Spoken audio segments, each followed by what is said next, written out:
Alhamdulillahi Rabbil Alamin wa bihi nasta'in wa la hawla wa la quwwata illa billahil aliyyil azim.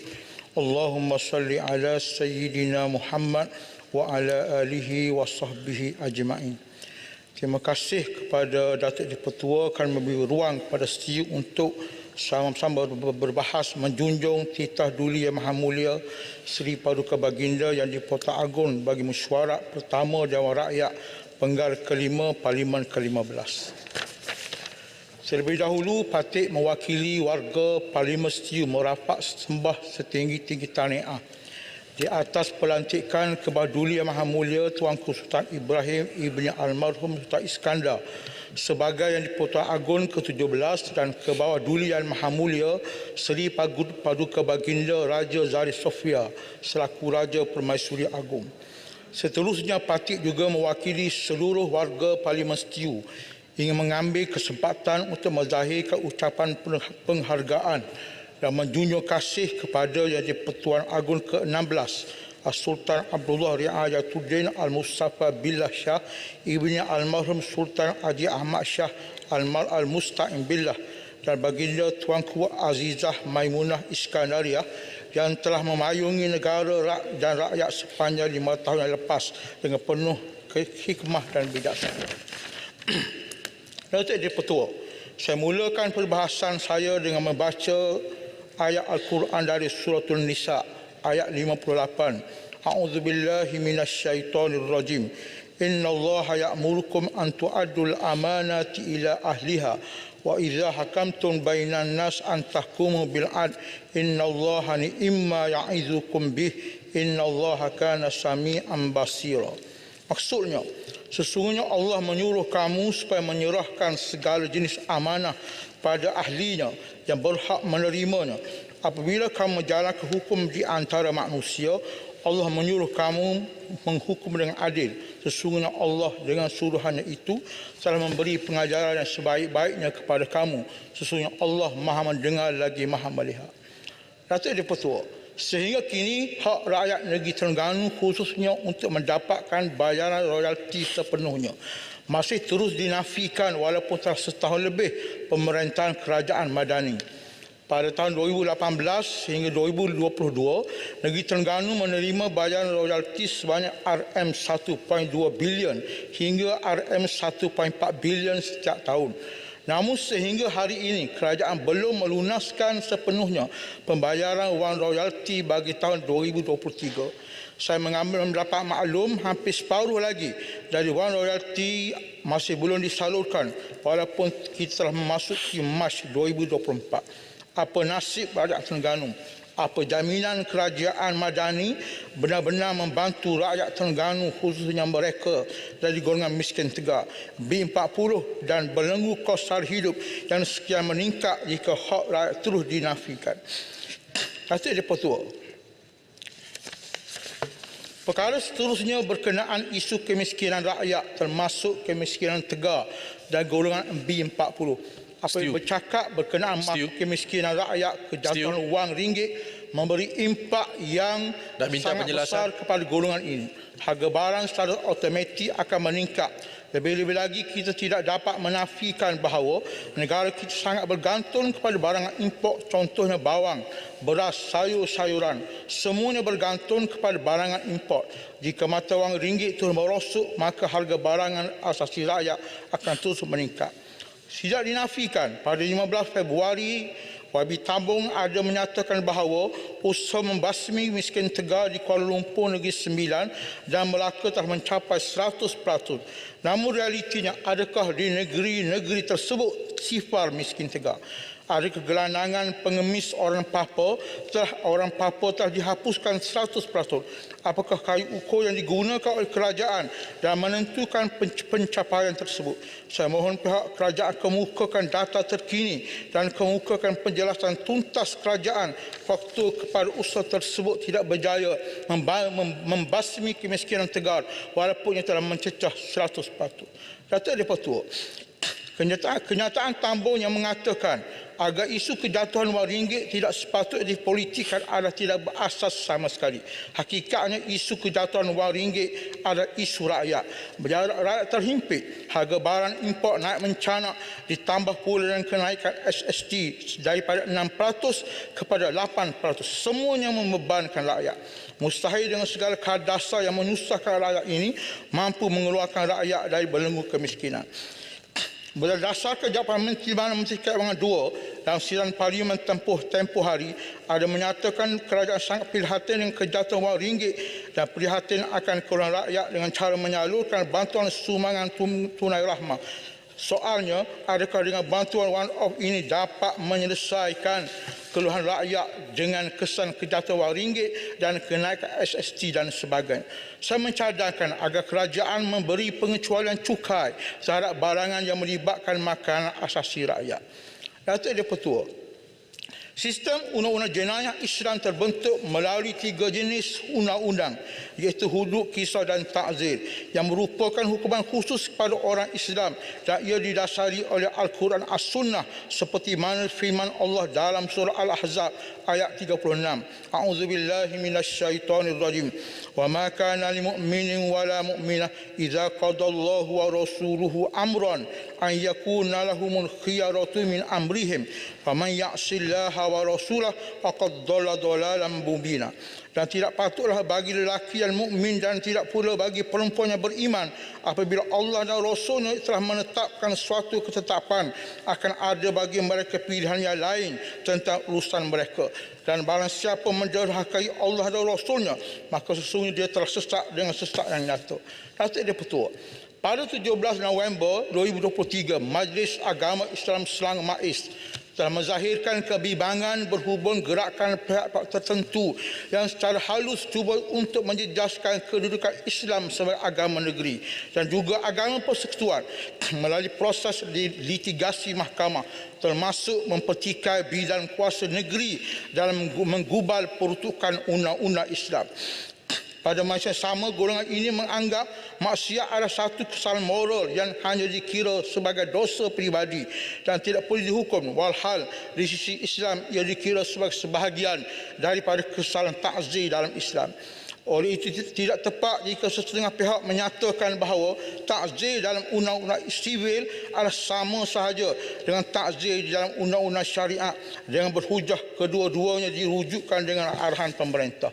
Hal ini kerana untuk menjadikan pelaksanaan hukum ta'zir menepati kehendak Islam, semua peruntukan dalam pelbagai persekutuan, akta-akta dan kanun serta enakmen yang telah diluluskan yang bersifat bertentangan dengan undang-undang Islam mesti dipinda atau diselaraskan dengan undang-undang Islam terlebih dahulu yang berlandaskan Al-Quran dan As-Sunnah.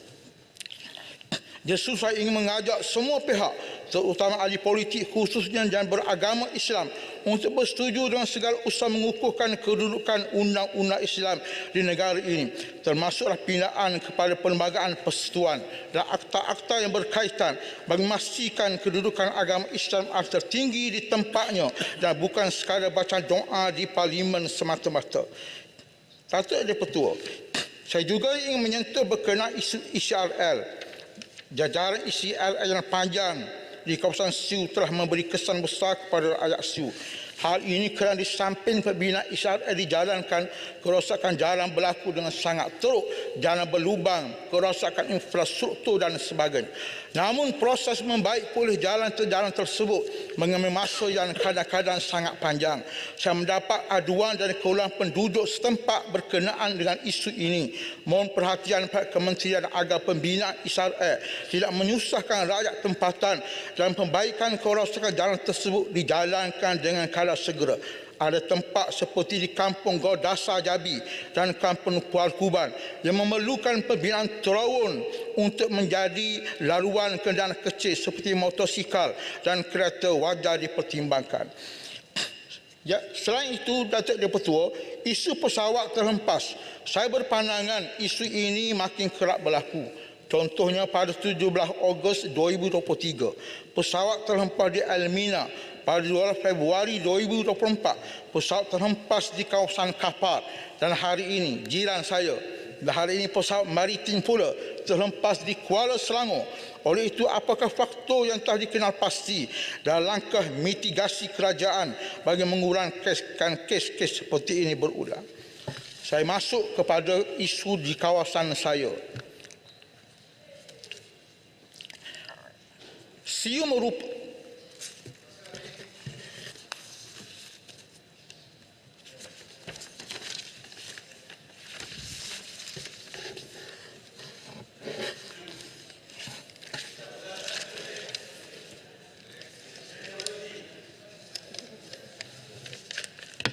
fungsi.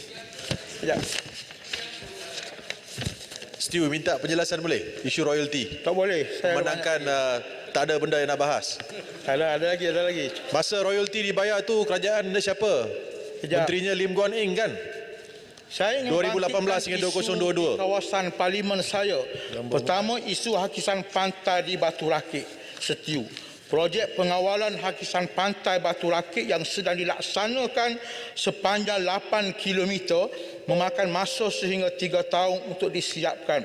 Namun begitu, sepanjang tempoh projek ini berjalan, hakisan pantai terus berlaku dengan kritikal setiap tahun, khususnya untuk menghadapi monsun timur laut 2024, 2025 dan 2026 yang akan datang, yang akan mengakibatkan kemusnahan harta benda, rumah, kedai, chalet, surau, jalan raya serta turut melibatkan keselamatan nyawa penduduk. Oleh itu, peruntukan tambahan, itu peruntukan emergensi sebagai persediaan awal kepada monsun timur laut bagi tahun 2024, 2025 dan 2026 bagi kerja-kerja kecemasan sepanjang tempoh projek tersebut disempurnakan amat diperlukan. Ibarat pepatah Melayu, sediakan payung sebelum hujan. Kedua, isu rancangan tebatan banjir di Sungai Setiu yang saban tahun melanda kawasan Bandar Permaisuri Setiu, bermula dari stesen minyak Petronas Sungai Tarum hingga kawasan mini kompleks Stadium Sungai Tarum. Kawasan tersebut merupakan laluan utama Jalan Perhubungan Persekutuan FT03, laluan ke Kuala Terengganu ke Kota Baru. Di jajaran laluan tersebut juga menempatkan bangunan-bangunan pejabat bagi agensi kerajaan persekutuan iaitu Mahkamah Negeri dan Majistret Setiu, Pejabat Kesihatan dan AADK dan pelbagai agensi lain. Selain itu, isu rancangan tebatan banjir juga diperlukan segera di Sungai Calok dan di Sungai Kasar Langkap kerana kerosakan infrastruktur dan harta benda kerajaan dan orang awam sering berlaku akibat banjir. Perkara ini merugikan dan membebankan rakyat sekali banjir melanda. Yang terakhir, Tuan Dipertua, saya memohon agar jeti pendaratan ikan Merang dapat disegerakan kelulusan. Tanah untuk pembinaan jeti tersebut telah disediakan oleh kerajaan negeri berhampiran dengan muara Sungai Berang. Ianya amat diperlukan kerana sebab-sebab berikut. 1. Tiada satu pendaratan sempurna bagi 124 orang peserta ahli peserta nelayan. Mereka banyak menggunakan base landing. Yang kedua, terdapat 8 bot enjin dalam, 3 di zon A, 4 di zon B dan 1 di zon C berdaftar di Setiu. Yang ketiga, terdapat 40 bot fiberglass enjin sangkut yang berdaftar dalam sistem e-nelayan LKIM dan 50 bot fiberglass yang tidak berdaftar beroperasi di muara Sungai Berang. Yang keempat, Sungai Berang adalah dekat dengan kawasan tangkapan ikan di sekitar Pulau Negeri Terengganu. Ini sekaligus menjimatkan kos nelayan. Cukai dinaikkan, subsidi dikurangkan. Ini bukan Presiden Parti, Speaker. Hidup rakyat terus tertekan. Speaker, pembangunan bukan Presiden Parti ni. Malam jika kerajaan hanya banyak cakap. Saya menyokong titah Seri Paduka Baginda jadi Pertuan Agong. Sekian, terima kasih. Baik. Yang berhormat Ulu Belangat nak bagi 10 minit ke, sejam ke, 2 hari ke, keputusan saya. Ya. Saya dah bagi amaran 1 ya. Jangan bagi saya amaran 3. Saya ingatkan ya. Saya tak tarik balik kalau saya hukum. Ya. Baik, berikutnya saya persilakan Yang Berhormat Kudat. Kelabakan. Yang Berhormat Kudat kalau ke sini. Maaf. Ya betul. Kudat sudah Oh tadi. sudah ya. Saya minta maaf, Speaker. Baik. Baik, Yang Berhormat Kalabakan. Ya. Silap. List lagi satu saya ambil, tersilap ambil. Bismillahirrahmanirrahim. Terima kasih. Tuan Yang Dipertua, Assalamualaikum warahmatullahi wabarakatuh. Salam sejahtera diucapkan kepada sidang Dewan. Di hujung Tanjung Kelam Lembayung, tinggi mengayat pohon meranti. Raja disanjung, rakyat dipayung. Kasihnya baginda tiada terganti.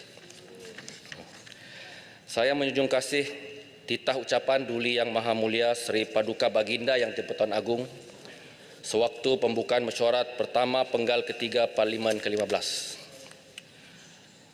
Tuan Yang Dipertua, pertama sekali saya ingin mengucapkan ribuan terima kasih dan tahniah kepada Yang Amat Berhormat Tambun selaku Perdana Menteri di atas komitmen untuk merealisasikan Intipati Perjanjian Malaysia 1963 ataupun MA 63 demi kesejahteraan dan keharmonian rakyat Sabah dan juga Sarawak.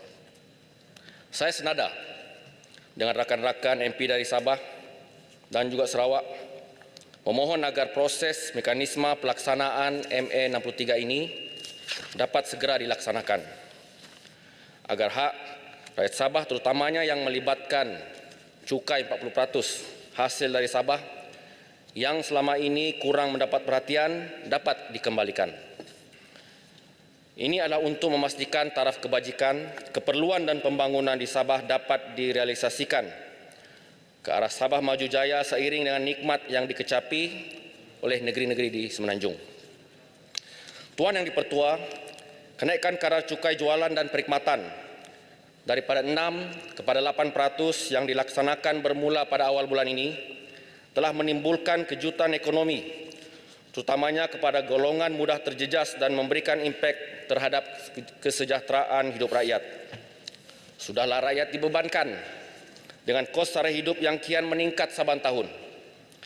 Kini rakyat ditekan pula dengan peningkatan kadar cukai SST. Kita faham, kadar yang dikenakan itu tidak melibatkan semua aspek. Namun kenaikan ini akan memberikan kesan domino kepada kenaikan harga barang yang akhirnya akan diturunkan kepada pengguna.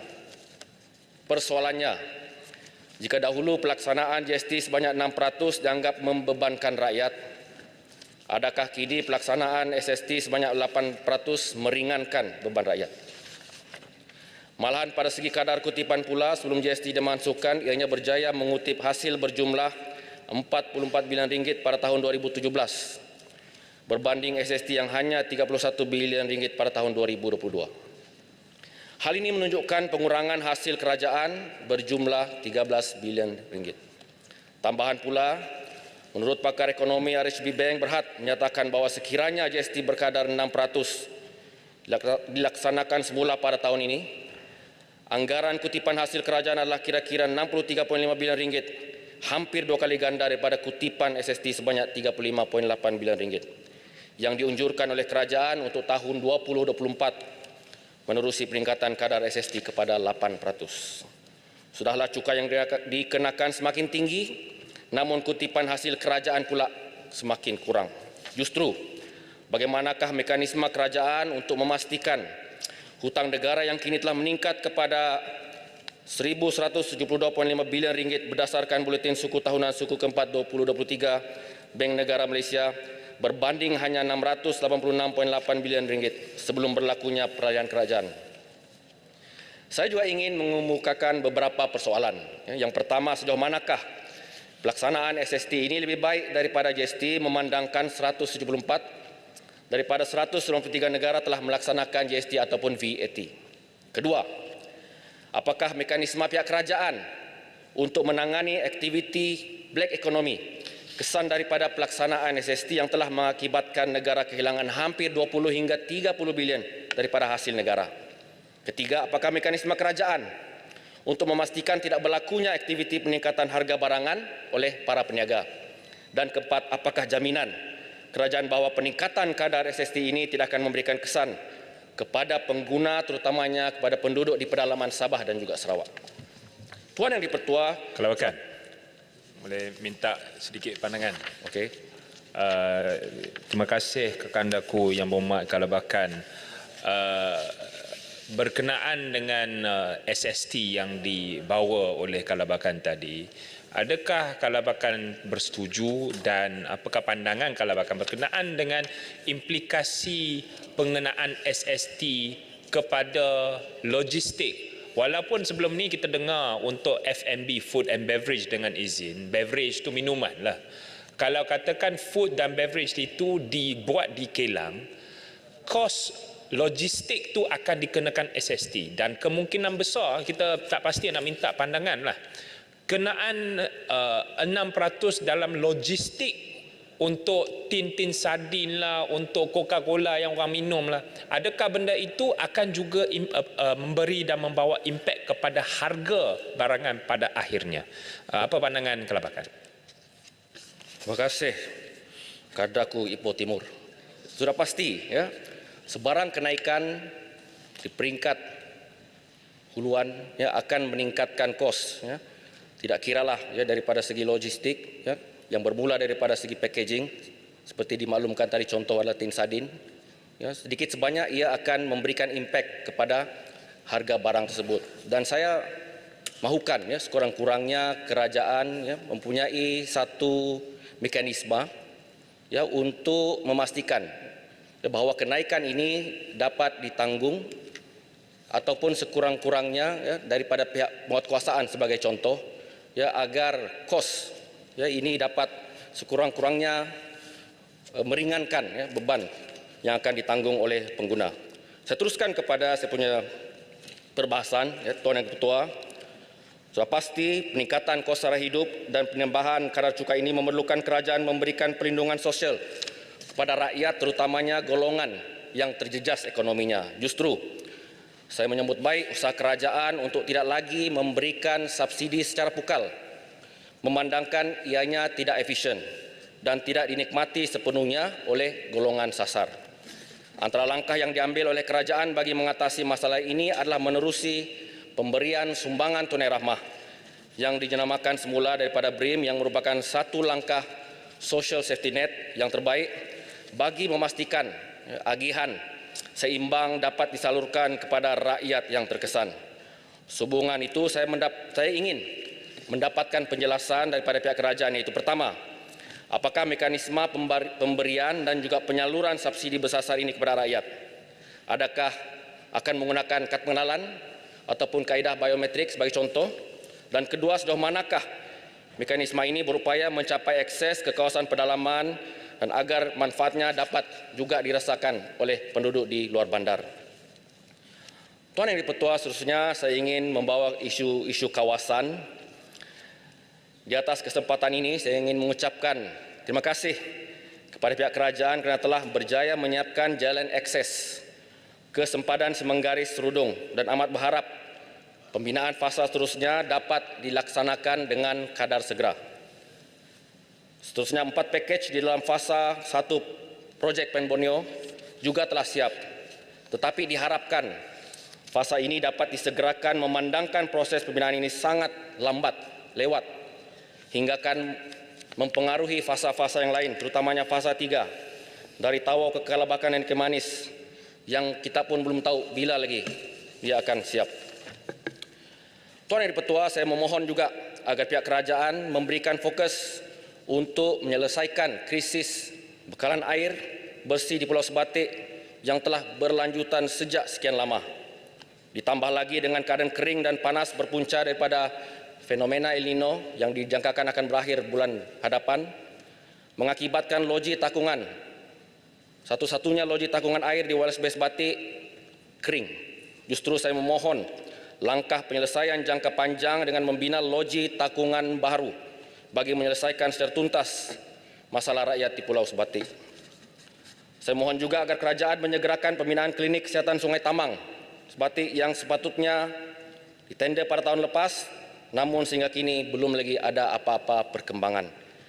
dan harap ianya dapat dilaksanakan dengan kadar segera, ya, memandangkan ianya merupakan satu keperluan mendesak, satu-satunya klinik kesihatan untuk seluruh penduduk di pulau itu. Tuan Yang di-Pertua, saya memohon juga agar pihak kerajaan bersikap proaktif bagi menangani masalah-masalah sekolah daif di Kalabakan, iaitu yang pertama melibatkan SK Perdana Usang, yang kedua melibatkan pembinaan baharu SMK Kalabakan, dan juga mohon, ya, agar hak untuk mendapatkan pendidikan berkualiti anak-anak di Parlimen Kalabakan, terutamanya yang melibatkan sekolah-sekolah daif, tidak diketepikan dan berikan perhatian yang khusus dan serius oleh pihak kerajaan. Saya juga memohon agar menyegerakan pembinaan jalan akses dan jambatan Kampung Pasir Putih ke Tanjung Batu Lokpon bagi memberikan kemudahan dan keselesaan kepada penduduk setempat yang kini berhadapan dengan kesesakan aliran trafik berkapasiti tinggi, memandangkan ianya merupakan jalan perubahan utama yang digunakan oleh hampir 3.000 orang penduduk. Di atas kesempatan ini juga, saya ingin berterima kasih kepada pihak kerajaan memandangkan lapangan terbang Tawau akan dinaik taraf. Satu berita yang baik, memandangkan jumlah pelancong yang datang ke airport itu telah meningkat dan banyak dan over capacity. Tetapi kita juga berharap, ya, tiket penerbangan, ya, ke Sabah terutamanya di sebelah pantai timur ini dapat diberi perhatian. Ya, kalau kita lihat, ya, harga sekarang ini, lebih-lebih lagi musim perayaan, harganya melonjak naik, dan saya fikir bukan lagi sudah mampu tengok saja, tidak sudah mampu terbang. Jadi mohon pihak kerajaan untuk melakukan intervensi agar harga tiket ini sekurang-kurangnya, ya, dapat kita beli dan dapat orang-orang yang berada di perantauan dapat pulang. Tuan Yang di-Pertua, dia mengakhiri ucapan Kalabakan dengan rasa rendah diri menjunjung kasih Titah Sri Paduka Baginda Yang di-Pertuan Agong, dan Kalabakan mohon menyokong. Terima kasih. Terima kasih Yang Berhormat Kalabakan. Dipersilakan Yang Berhormat Kuala Krau. Assalamualaikum warahmatullahi wabarakatuh. Pertama sekali saya mengucapkan terima kasih pada Yang di-Pertua atas kesempatan ini, serta saya menjunjung kasih Titah Sri Paduka Baginda Yang di-Pertuan Agong bagi tahun ini. Patik mewakili warga Parlimen Kuala Krau merafak sembah setinggi-tinggi tahniah di atas pelantikan ke bawah duli Yang Maha Mulia Tuanku Sultan Ibrahim Ibni Almarhum Sultan Iskandar sebagai Pertuan Agong yang ke-17. Juga ke bawah duli Yang Maha Mulia Seri Paduka Baginda Raja Pemaisuri Agong. Juga patik mewakili seluruh warga Parlimen Kuala Krau juga mengambil kesempatan bagi menzahirkan ucapan penghargaan dan menjunjung kasih kepada Di-Pertuan Agong yang ke-16 Sultan Abdullah Riayatuddin Al-Mustafa Billah Shah Ibni Almarhum Sultan Haji Ahmad Shah Al-Musta'in Billah dan Baginda Tunku Azizah Aminah Maimunah Iskandariah yang telah memayungi negara dan rakyat sepanjang 5 tahun yang lalu dengan penuh hikmah dan bijaksana. Dan kami mendoakan sempena ulang tahun perkahwinan Baginda Bendua yang akan disambut pada 8 bulan 3 ini. Semoga rumah tangga kedua baginda diberkati dan berkekalan hingga ke syurga, insya-Allah. Izinkan saya memulakan ucapan saya dengan firman Allah Ta'ala dalam surah An-Nahl ayat 90. A'udzubillahi minasyaitonir rajim. Innallaha ya'muru bil 'adli wal ihsan wa ita'i dzil qurba wa yanha 'anil fahsya'i wal munkar wal baghi ya'izukum la'allakum tadhakkarun. Sesungguhnya Allah memerintahkan agar berlaku adil dan berbuat kebaikan, serta memberi bantuan kepada kaum kerabat dan melarang daripada melakukan perbuatan keji dan mungkar serta kezaliman. Ia mengajar kamu dengan suruhan dan larangannya supaya kamu mengambil peringatan mematuhinya. Tuan Yang di-Pertua, kejatuhan nilai mata wang ringgit telah dibahaskan oleh ramai ahli yang berhormat. Cuma saya ingin mengambil kesempatan dalam isu ini. Rakyat sudah maklum bahawa kejatuhan mata nilai wang bukanlah satu-satunya kayu ukur yang mutlak dalam menentukan prestasi sesebuah negara. Namun kenapa rakyat marah dan kecewa? Ia adalah kerana pepatah Melayu menyebut, telajak perahu boleh diundur, telajak kata buruk padanya. Pada hari ini masyarakat melihat setiap perkara itu adalah pengajaran yang perlu diambil. Apabila kita berkata sesuatu, ingatlah bahawa satu ketika nanti kemungkinan apa yang kita ucapkan itu akan berbalik semula kepada kita. Inilah yang sedang berlaku oleh pimpinan utama negara yang berkata melepasi tahap yang sepatutnya sewaktu beliau berada di pihak pembangkang. Hari ini apabila berada di tampuk yang tertinggi, maka seolah-olah ianya berulang kepadanya tetapi tidak diakui. Ambillah pengajaran daripada apa yang sedang berlaku kepada kita semua. Memperkasakan bahasa Melayu ataupun bahasa kebangsaan. Bahasa adalah salah satu alat perpaduan dan ia jelas melalui perkara 152 perlembagaan. Tanpa menyangkal tentang kepentingan bahasa-bahasa lain seperti bahasa Inggeris dan bahasa yang lain. Namun yang lebih penting, bahasa kebangsaan wajib dan mesti diperkukuhkan dan dikuasai tanpa mengira bangsa dan agama. Sebagaimana kita adalah rakyat Malaysia, maka bahasa kebangsaan kita mestilah kita kuasai. Kita tidak pernah mendengar rakyat di negara maju seperti Jepun, China yang tidak boleh berbahasa Jepun dan berbahasa negara China. Ataupun negara yang eksklusif seperti Rusia dan Indonesia. Mereka tidak boleh bertutur dan fasih dengan fasih bahasa ibunda masing-masing. Namun apa yang lebih menyedihkan yang perlu diambil oleh Kementerian Perpaduan, terdapat di kalangan pembuat dasar dan eksekutif kerajaan sendiri pun ada yang tidak boleh berbahasa kebangsaan dengan cara yang baik. Bukan sahaja program-program yang membabitkan anak sekolah. Saya kira kalau sekiranya perlu program untuk memahir dan memasihkan bahasa kebangsaan dari kalangan pembuat dasar juga perlu digubal dan dirancang supayanya ia mencapai hasrat yang di-Pertuan Agong. Tuan Yang di-Pertua, saya ingin menyebut tentang masalah di kawasan saya Kuala Kerau.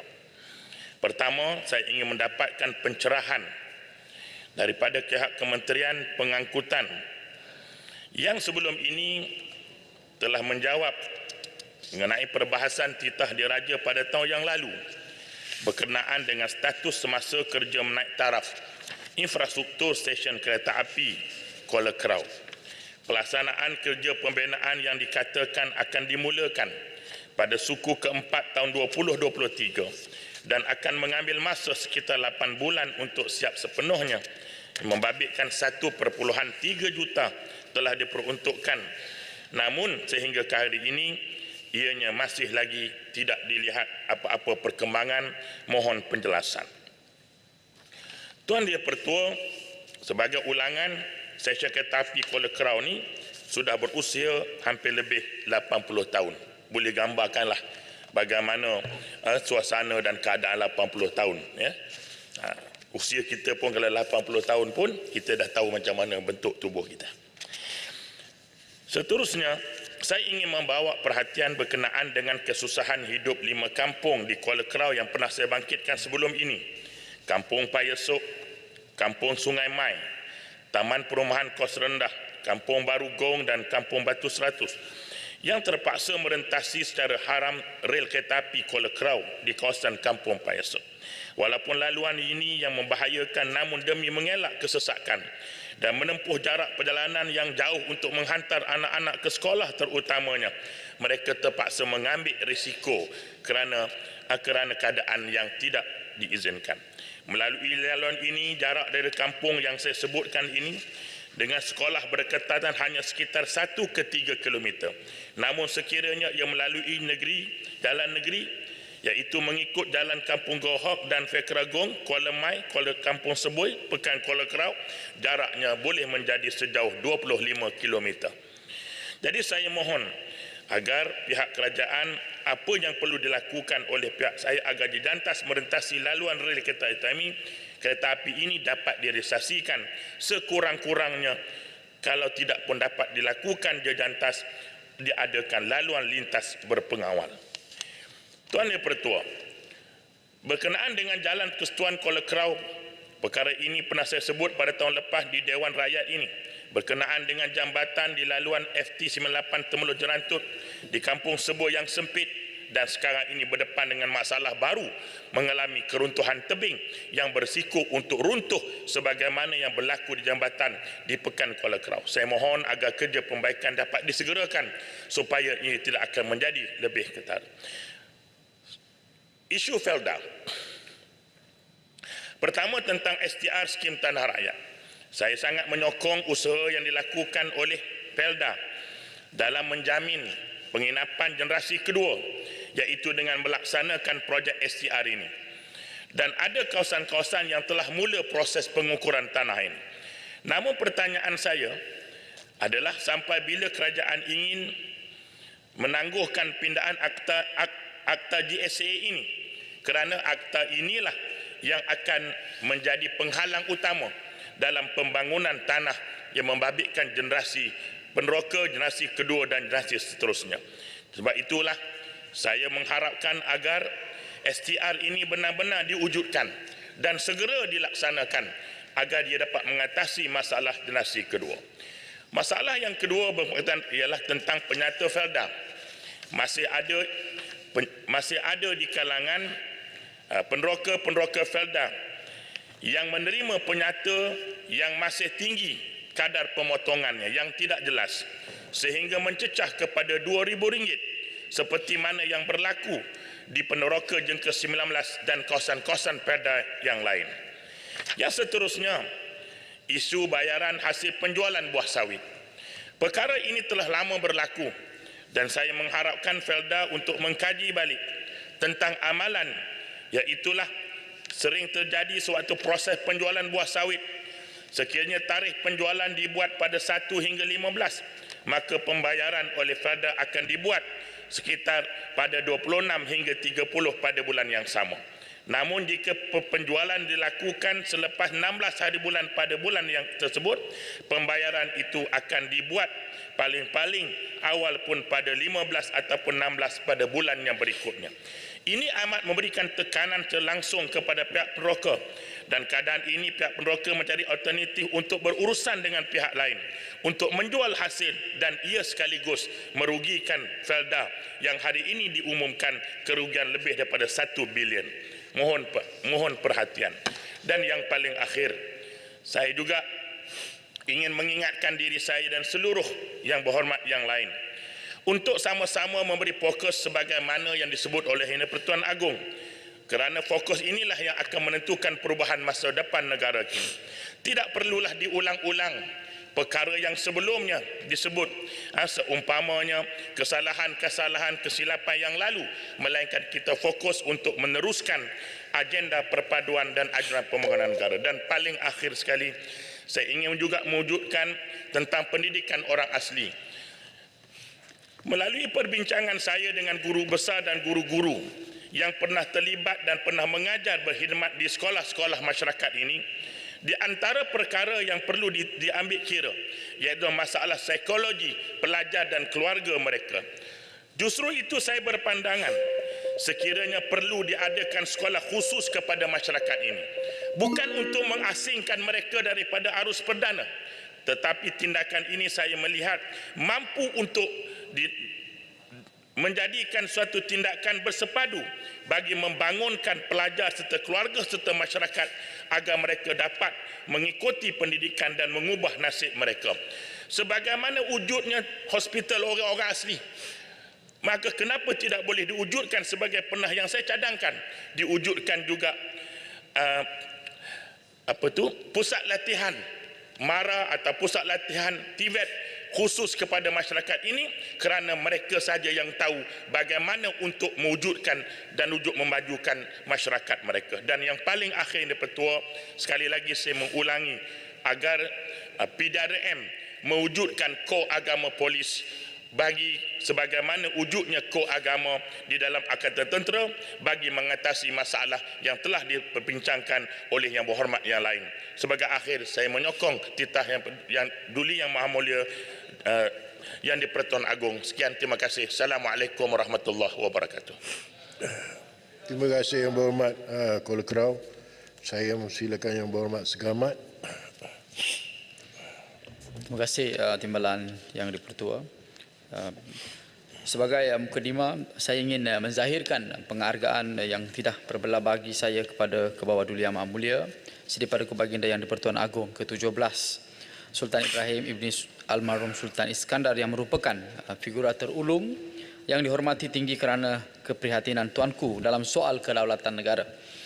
Tuanku merupakan pembela setia kedaulatan bumi Johor Darul Takzim, sehingga kan tuanku amat murka terhadap sikap acu tidak acu kepimpinan Perdana Menteri yang ke-7 dalam isu hak pemilikan Batu Putih, Pulau Batu Putih.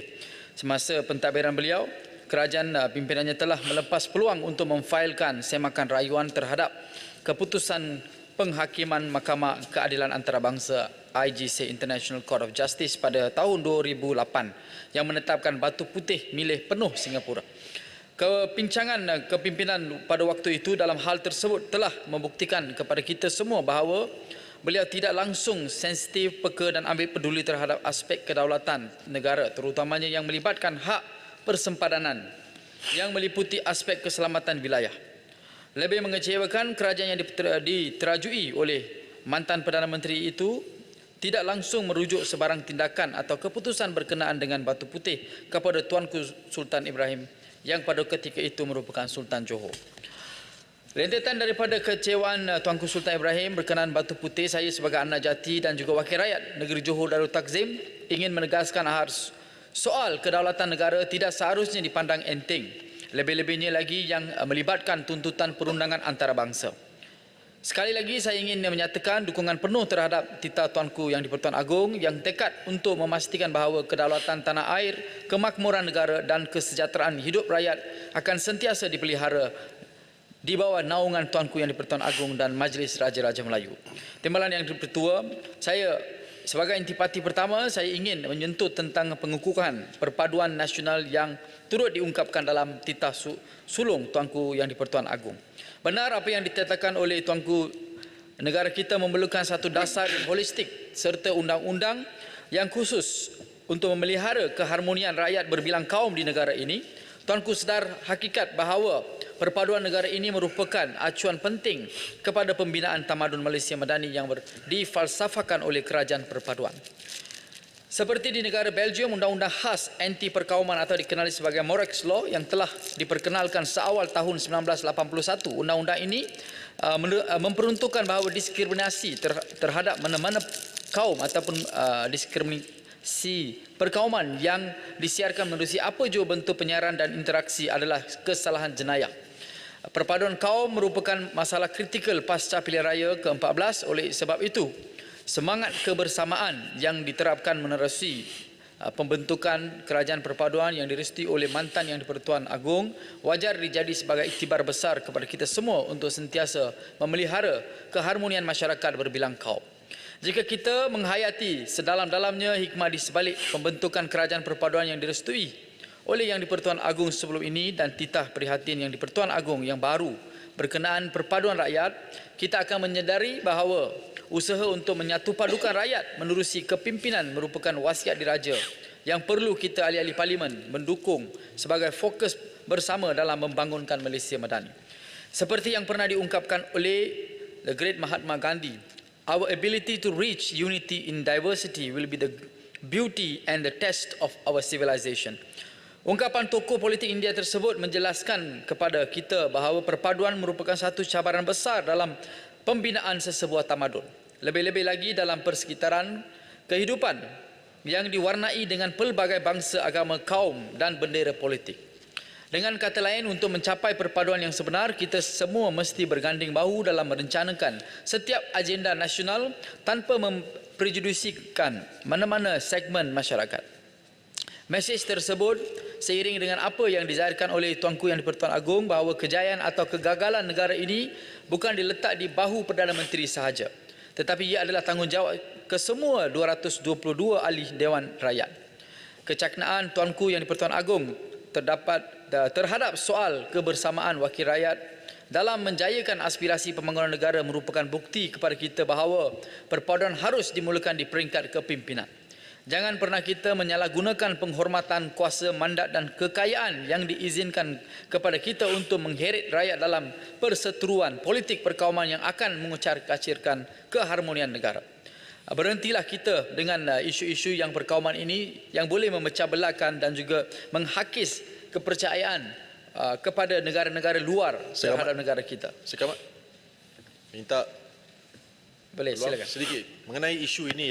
Apa pendapat Yang Berhormat Segamat mengenai kenyataan mantan Perdana Menteri kita yang telah menjadi Perdana Menteri 2 kali yang memperlekehkan kesetiaan dan juga sumbangan yang dibuat oleh masyarakat India dan masyarakat Cina kepada negara ini dalam pembangunan negara ini dengan mengeluarkan kenyataan-kenyataan yang memperlekehkan sumbangan masyarakat India dan masyarakat Cina. Patutkah apa-apa tindakan diambil terhadap beliau? Dan rakyat tertanya-tanya, apakah kekebalan beliau di mana beliau tidak diheret ke mahkamah, tidak dituduh, tidak disiasat? Sepatutnya beliau diheret di mahkamah dan dituduh. Ini merupakan perkara yang sedang diperbualkan oleh masyarakat di luar sana. Apa pandangan Yang Berhormat berkenai perkara ini? Terima kasih. Terima kasih Yang Berhormat Jelutong. Saya sangat setuju kenyataan beliau dalam satu sesi dalam TV juga ia perkara yang sangat sedih apabila negara yang dibina dan rakyat yang dibina dan dibantu sangat dimalukan di TV dunia. Itu adalah satu perkara yang tidak boleh diterima, dan perkara ini sebab itu kita mencadangkan supaya tidak orang di Malaysia ini boleh kebal, kecuali raja-raja kita, yang lain harus dibawa ke muka keadilan untuk memberi hukuman yang setimpal, kerana perkara inilah yang sebenarnya yang mengucar-kacirkan negara kita. Berhormat, dalam perkara ini kita juga patut memberi sanjungan dan kredit kepada kenyataan yang dikeluarkan oleh Pemuda UMNO. Hari ini kita lihat di mana beliau telah menyatakan bahawa masyarakat India patut diberi peluang untuk memasuki peluang-peluang pekerjaan dan menjadi penjawat awam. Fikiran Pemuda UMNO boleh dikatakan lebih matang daripada seorang Perdana Menteri yang telah diberi peluang untuk menjadi Perdana Menteri 2 kali. Terima kasih, Yang Berhormat. Terima kasih. Dan itu kita boleh lihat di dalam kerajaan perpaduan, di mana di negeri Johor ini adalah kali pertama Ketua Polis Johor adalah seorang daripada masyarakat India, Encik Tuan Kumar. Itu adalah satu kebanggaan juga kepada kita sebagai rakyat Malaysia. Dan seterusnya saya ingin sambung balik berkenaan dengan ekonomi. Saya rasa terpanggil untuk membangkitkan pandangan saya berkenaan dengan hala tuju ekonomi rakyat. Saya secara peribadi memuji sifat kepimpinan yang amat berhormat Datuk Seri Perdana Menteri kita kerana menerusi penganjuran Kongres Ekonomi Bumi Putra. Ia telah memberi jemputan kepada masyarakat-masyarakat yang bukan Melayu, termasuk pimpinan India dan China, untuk turut menyertai supaya kita boleh memahami isu-isu yang dihadapi oleh masyarakat Bumi Putra, supaya kita boleh sama-sama mengangkat agenda rakyat Malaysia seterusnya. Dan saya juga memuji ini adalah satu langkah yang baik supaya kita sama-sama ada agenda rakyat selepas ini. Dan jemputan tersebut merupakan satu manifestasi kerajaan perpaduan memangkin ekonomi rakyat yang berbilang kaum dengan menjadikan falsafah pembangunan ekonomi Bumi Putra sebagai dukungan serta sandingan penting. Dan saya rasa semua ahli-ahli parlimen, jemaah menteri, ahli-ahli parlimen juga organisasi-organisasi bukan kerajaan dan komuniti-komuniti usahawan pelbagai kaum wujudkan gandingan tanpa sempadan dalam menterjemahkan dasar pembangunan ekonomi rakyat dalam bentuk pelaksanaan. Saya rasa penerjemahan tersebut hanya akan menjadi realiti jika masyarakat berbilang kaum berani untuk meneroka bidang-bidang ekonomi yang berpotensi tinggi, sama ada sebagai pengusaha, penaja, majikan maupun penggiat. Penerokaan mereka adalah pelbagai dimensi ekonomi masa hadapan supaya merancangkan lagi persekitaran ekonomi domestik. Dan oleh demikian, Kementerian menerusi agensi serta syarikat berkaitan kerajaan perlu memastikan bahawa setiap aspek sokongan pembiayaan usahawan benar-benar sampai ke tangan permohonan atau individu yang benar-benar layak. Dan seterusnya yang Dipertua, Timbalan Dipertua, saya juga ingin memaklumkan dan juga minta Kementerian KDN ambil perhatian berkenaan dengan apabila saya berbual dengan anggota-anggota Sang Saka Biru kita, bahawa isu yang dibangkitkan adalah berkenaan dengan barek polis, di mana perkara ini sentiasa tidak dipandang apabila anggota keluar daripada ataupun dipinda, bahawa di sana dimaklum tak ada pintu, tak ada kipas dan pelbagai isu-isu yang maintenance ada menjadi satu isu yang perlu diberi perhatian. Dan saya yakin kita ada juga sebuah kontrak di mana untuk proses-proses untuk menyelenggara sekolah, apatah lagi saya rasa ia perlu ada juga kontraktor yang boleh menyelenggara barek-barek polis ini supaya memudahkan dan juga menyediakan segala kemudahan kepada anggota-anggota polis kita. Dan seterusnya adalah berkenaan dengan sebagai wakil rakyat daripada Johor, saya ingin bersama-sama kerajaan negeri menggalas tanggungjawab untuk memastikan peluang pekerjaan berpendapatan tinggi tersebut dapat disediakan dengan mampan, khususnya di Parlimen Segamat. Dengan titah yang di-Pertuan Agong, Tuanku akan ada mengingatkan kerajaan agar polisi pelaburan yang direncanakan di peringkat persekutuan perlu bersesuaian dengan keadaan-keadaan persekitaran di negeri-negeri yang lain. Dan oleh itu, secara prinsipnya saya menyambut baik perluasan pusat memudah cara pelaburan Malaysia, Invest Malaysia Facilitation Center di negeri Johor.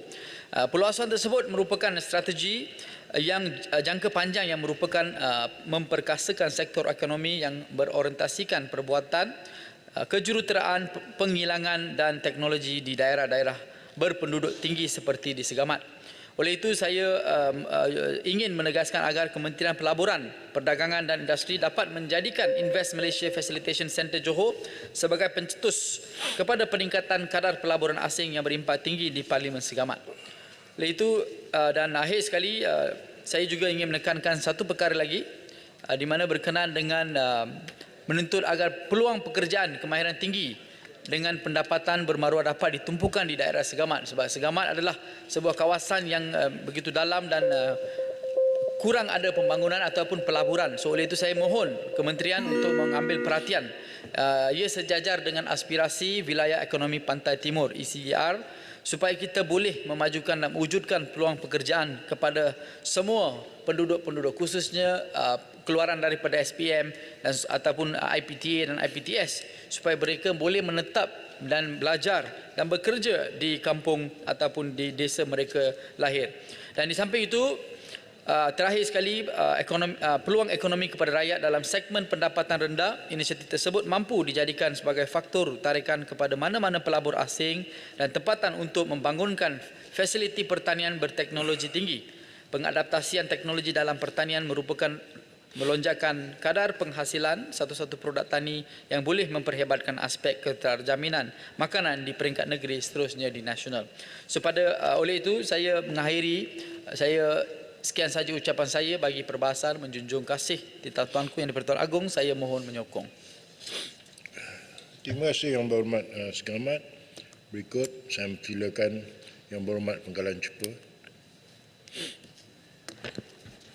Bismillahirrahmanirrahim. Terima kasih Tuan Yang di-Pertua kerana memberi ruang kepada saya untuk menzahirkan junjung kasih atas titah Yang di-Pertuan Agong Sultan Ibrahim Ibni Almarhum Sultan Iskandar. Saya mulakan bicara saya dengan memetik potongan ayat Al-Quran. A'udzubillahi minasyaitanirrajim. Wailul lil mutaffifin alladhina idza iktalu 'alan nasi yastawfun wa idza kaluhum aw wazanuhum yukhsirun. Tuan Yang di-Pertua, ketidaktentuan ekonomi yang semakin meningkat telah memberi kesan terhadap rakyat di seluruh dunia, termasuk di negara kita Malaysia. Akhir-akhir ini negara kita menghadapi nilai mata wang ringgit yang sangat merosot. Satu rekod yang tercorot dalam tempoh 26 tahun. Kebetulan yang menjadi Menteri Kewangan adalah orang yang sama. Tuan Dipertua, kita berbalik kepada konteks rakyat pada hari ini. Tahun 2024 adalah tahun yang disifatkan oleh rakyat sebagai tahun mahal dah ni. Kerajaan bertindak mengumumkan lagi pelbagai cukai baharu, yang antaranya cukai barang-barang bernilai rendah atau low value goods tax LVGT sebanyak 10%.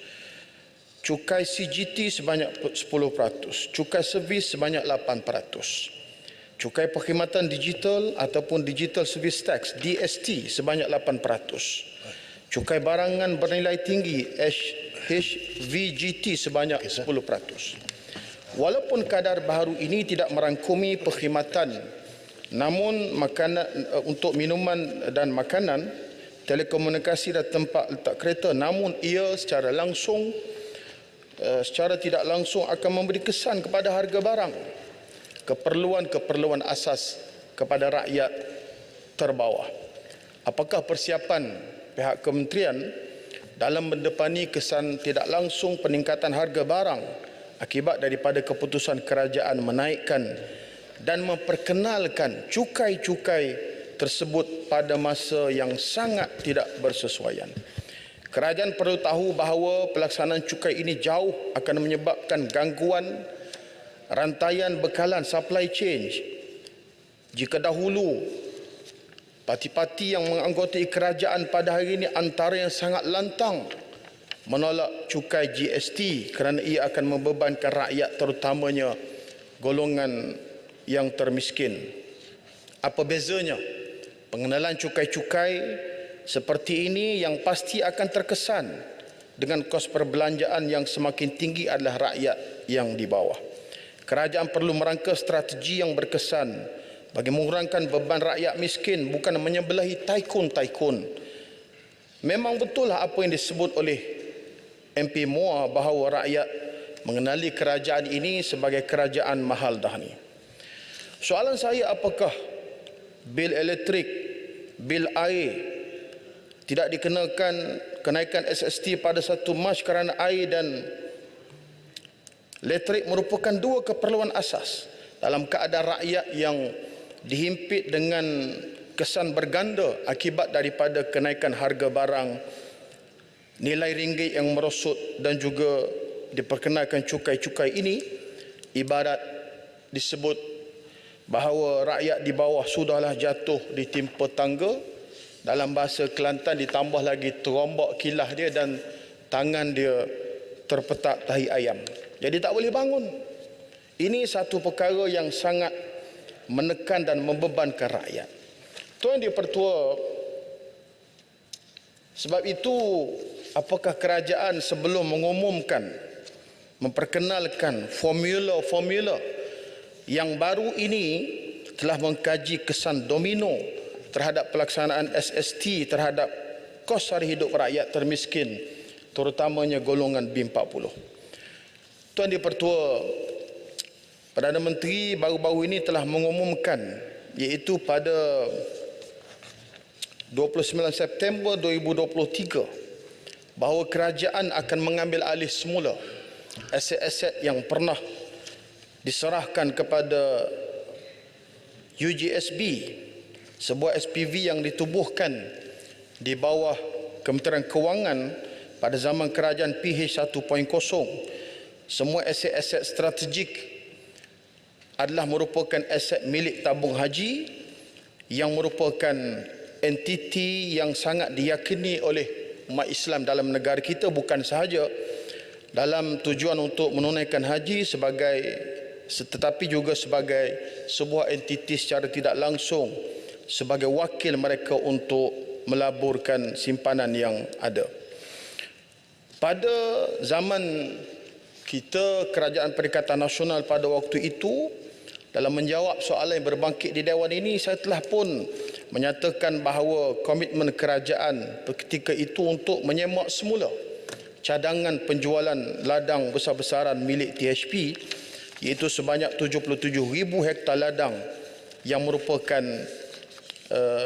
ladang-ladang yang boleh dimajukan dan boleh diusahakan untuk dibaik pulih supaya ianya boleh mendatangkan hasil yang kompetitif dan akhirnya menyumbang kepada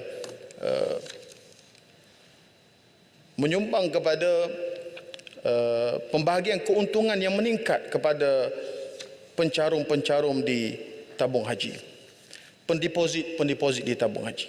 Alhamdulillah, usaha kita akhirnya berjaya dengan membatalkan penjualan syarikat-syarikat ini dan kita restructuring semula, menstruktur semula hutang-hutang yang dikatakan punca dan penyebab utama kenapa syarikat-syarikat itu nak dijual dengan begitu mudah kepada pegangan asing yang akhirnya merugikan.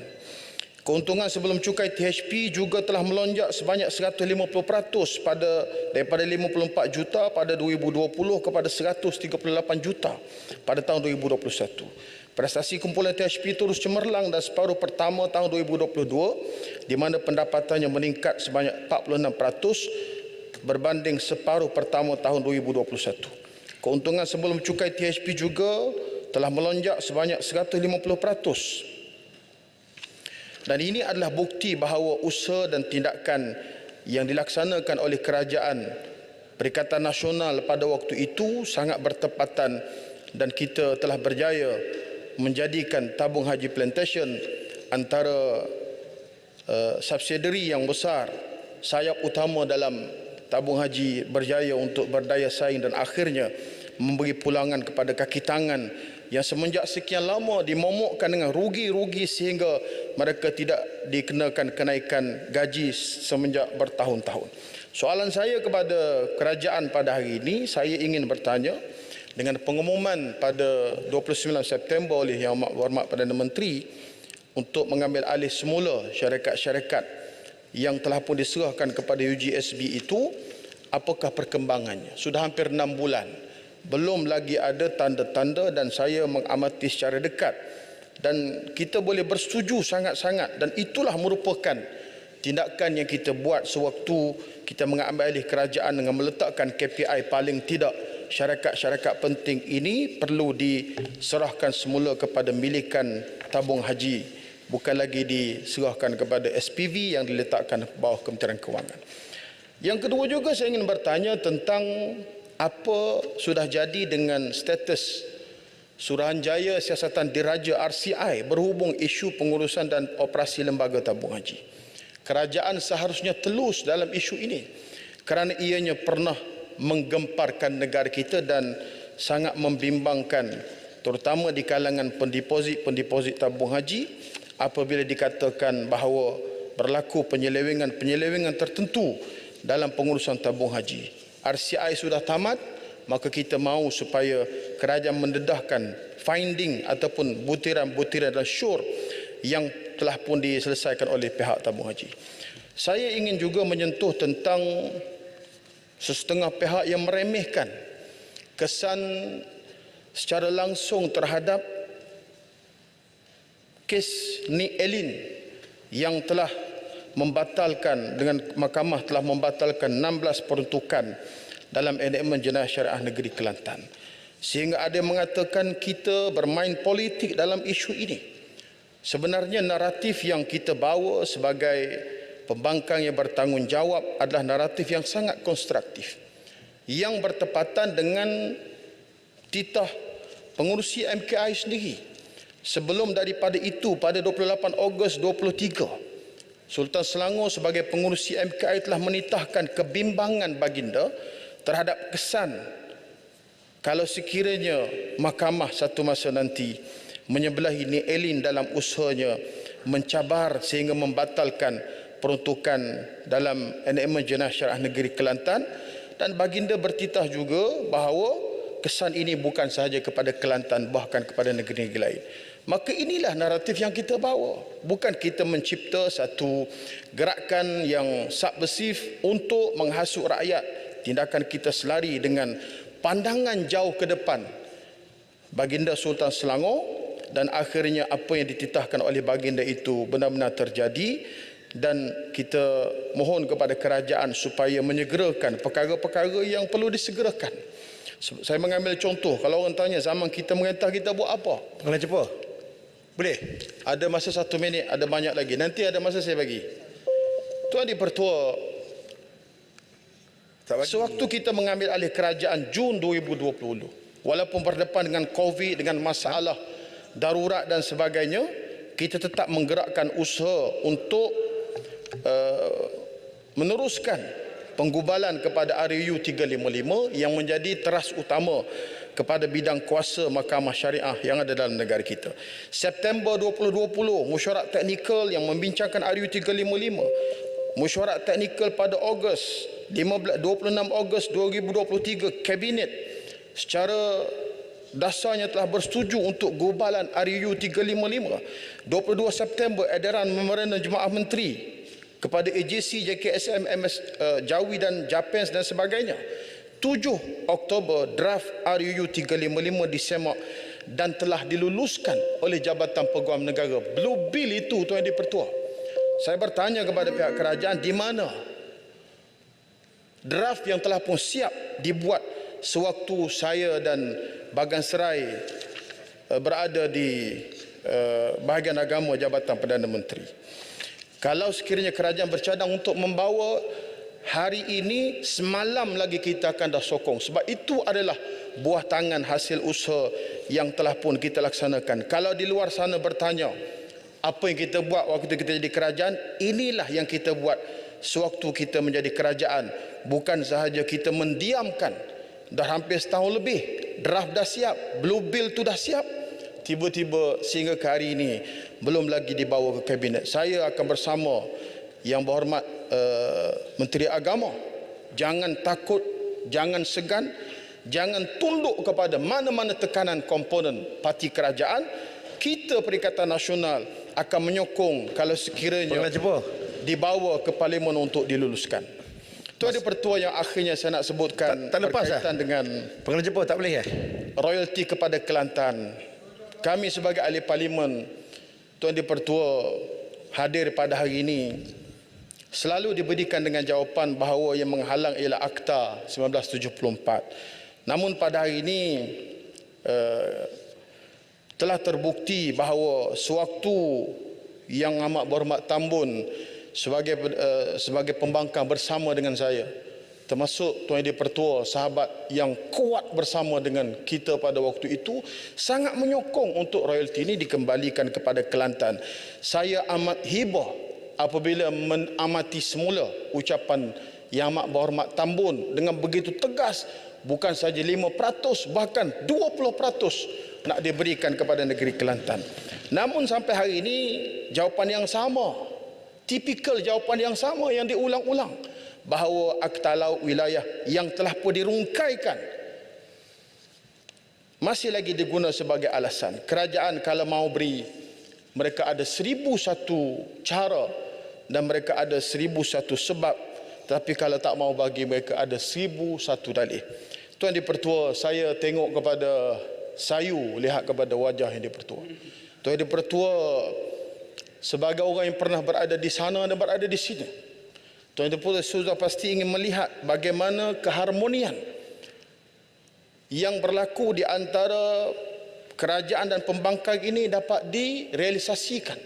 Maka di antara perkara yang ingin juga kami lihat, bagaimana Yang Amat Berhormat Tambun sebelum Ramadan ni bolehlah mengumumkan bahawa untuk ahli Parlimen pembangkang pun diberikan peruntukan yang setara. Tidak ada apa yang boleh menghalang Yang Amat Berhormat Tambun.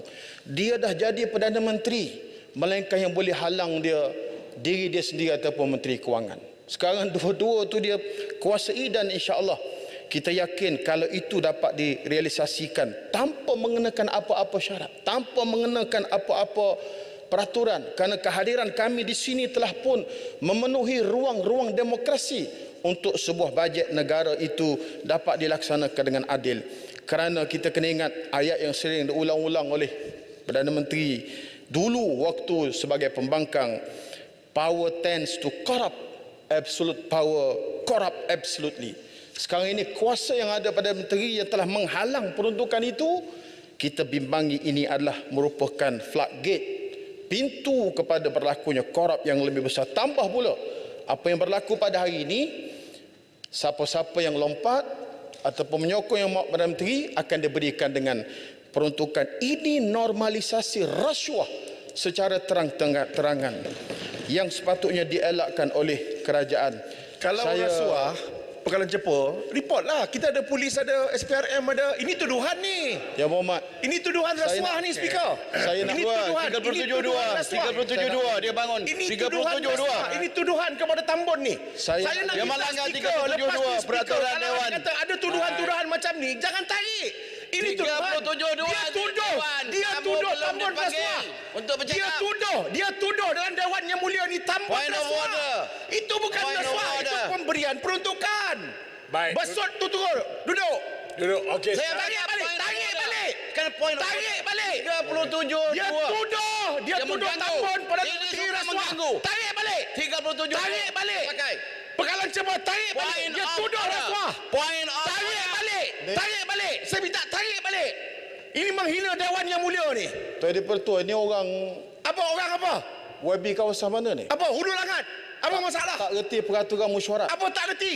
Tan Tu Sri tuduh Speaker. orang. Siapa Title tuduh ustaz, siapa? bawa Saya gelar nak ustaz, bangkitkan- parti Islam, tapi tuduh orang rasuah. Ini jadi masalah. Apa? Duduk. Kau duduk. Duduk. Saya nak Baik, bangkitkan. saya tak Duduk. Saya ulangan. Saya nak bangkit. Tuduh rasuah, Semua Speaker. sekali. Tuduh Baik. Tambun rasuah ni. Ulangan, semua duduk. Saya nak bangkitkan Semua standing duduk. order. Semua duduk. Kelas cepat, landing. Okey. Tuan Dipertua, Islam mengajar kepada kita balaslah kejahatan dengan kebaikan. Sama telah pula kami yang ada di sini sebahagiannya pernah menghulurkan tangan ikhlas memberi pertolongan kepada Yang Amat Berhormat Tambun ketika dia berada dalam kesempitan.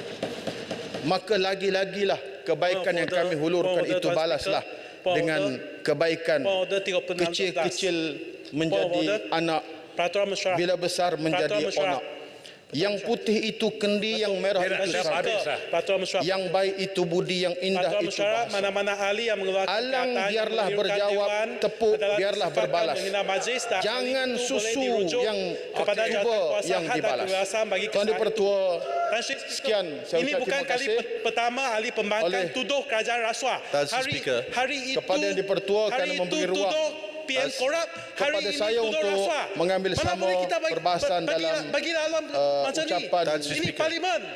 Kalau Speaker. betul-betul ada Pada bukti, kali ini, tunjukkan. Kalau tak sekian. ada, Assalamualaikum saya rasa kita perlu warahmatullahi pasal wabarakatuh. Hantar mereka pergi ke jawatan kuasa had dan kebebasan. Tan Sri Speaker. Jawab dan jawatan kuasa. Tan Tak Sri- boleh bagi laluan macam ni. Suka-suka tuduh, lepas tu tarik balik. Tuduh, tarik balik. Mana boleh? Tan Sri Speaker, saya Tan Sri secara Speaker. tenang ingin membawa 36-12 di mana mana-mana ahli mengeluarkan kenyataan mengelirukan Dewan dan disifatkan menghina majlis. Boleh saya sampaikan hujah saya? Okey, semua lain duduk. Silakan Pertua. Ayat mana yang dikatakan? Yang disebutkan adalah oleh Pengkalan Cepa bahawasanya pemberian peruntukan adalah disifatkan sebagai menormalisasikan rasuah. Maka apa yang dituduh dan didakwa oleh Pengkalan Cepa adalah bahawasanya setiap ahli Dewan Yang Mulia ini yang diberikan peruntukan telah mengambil rasuah. Itu bukan saja sesuatu yang tidak tepat, itu menghina semua anggota dalam Dewan Yang Mulia ini. Maka saya berpandangan bahawasanya itu telah menghina majlis dan Dewan Yang Mulia ini. Maka saya ingin mendapatkan petua daripada Tan Sri Speaker untuk minta Pengkalan Cepa menarik balik dan memohon maaf atas hujah yang biadab dan telah menghina majlis ini. Sekian. Okey. Tan Sri Speaker, baru kemarin atas peraturan yang sama, Tan Sri Speaker telah pun menerima. bagi peluang saya. No, Tan Sri Speaker, Sekali baru kemarin Tasik Gelugur yang membuat tuduhan yang sama telah memohon maaf, menarik balik kenyataan tersebut dan usul untuk menggantungkan beliau telah pun ditarik balik oleh Timbalan Perdana Menteri.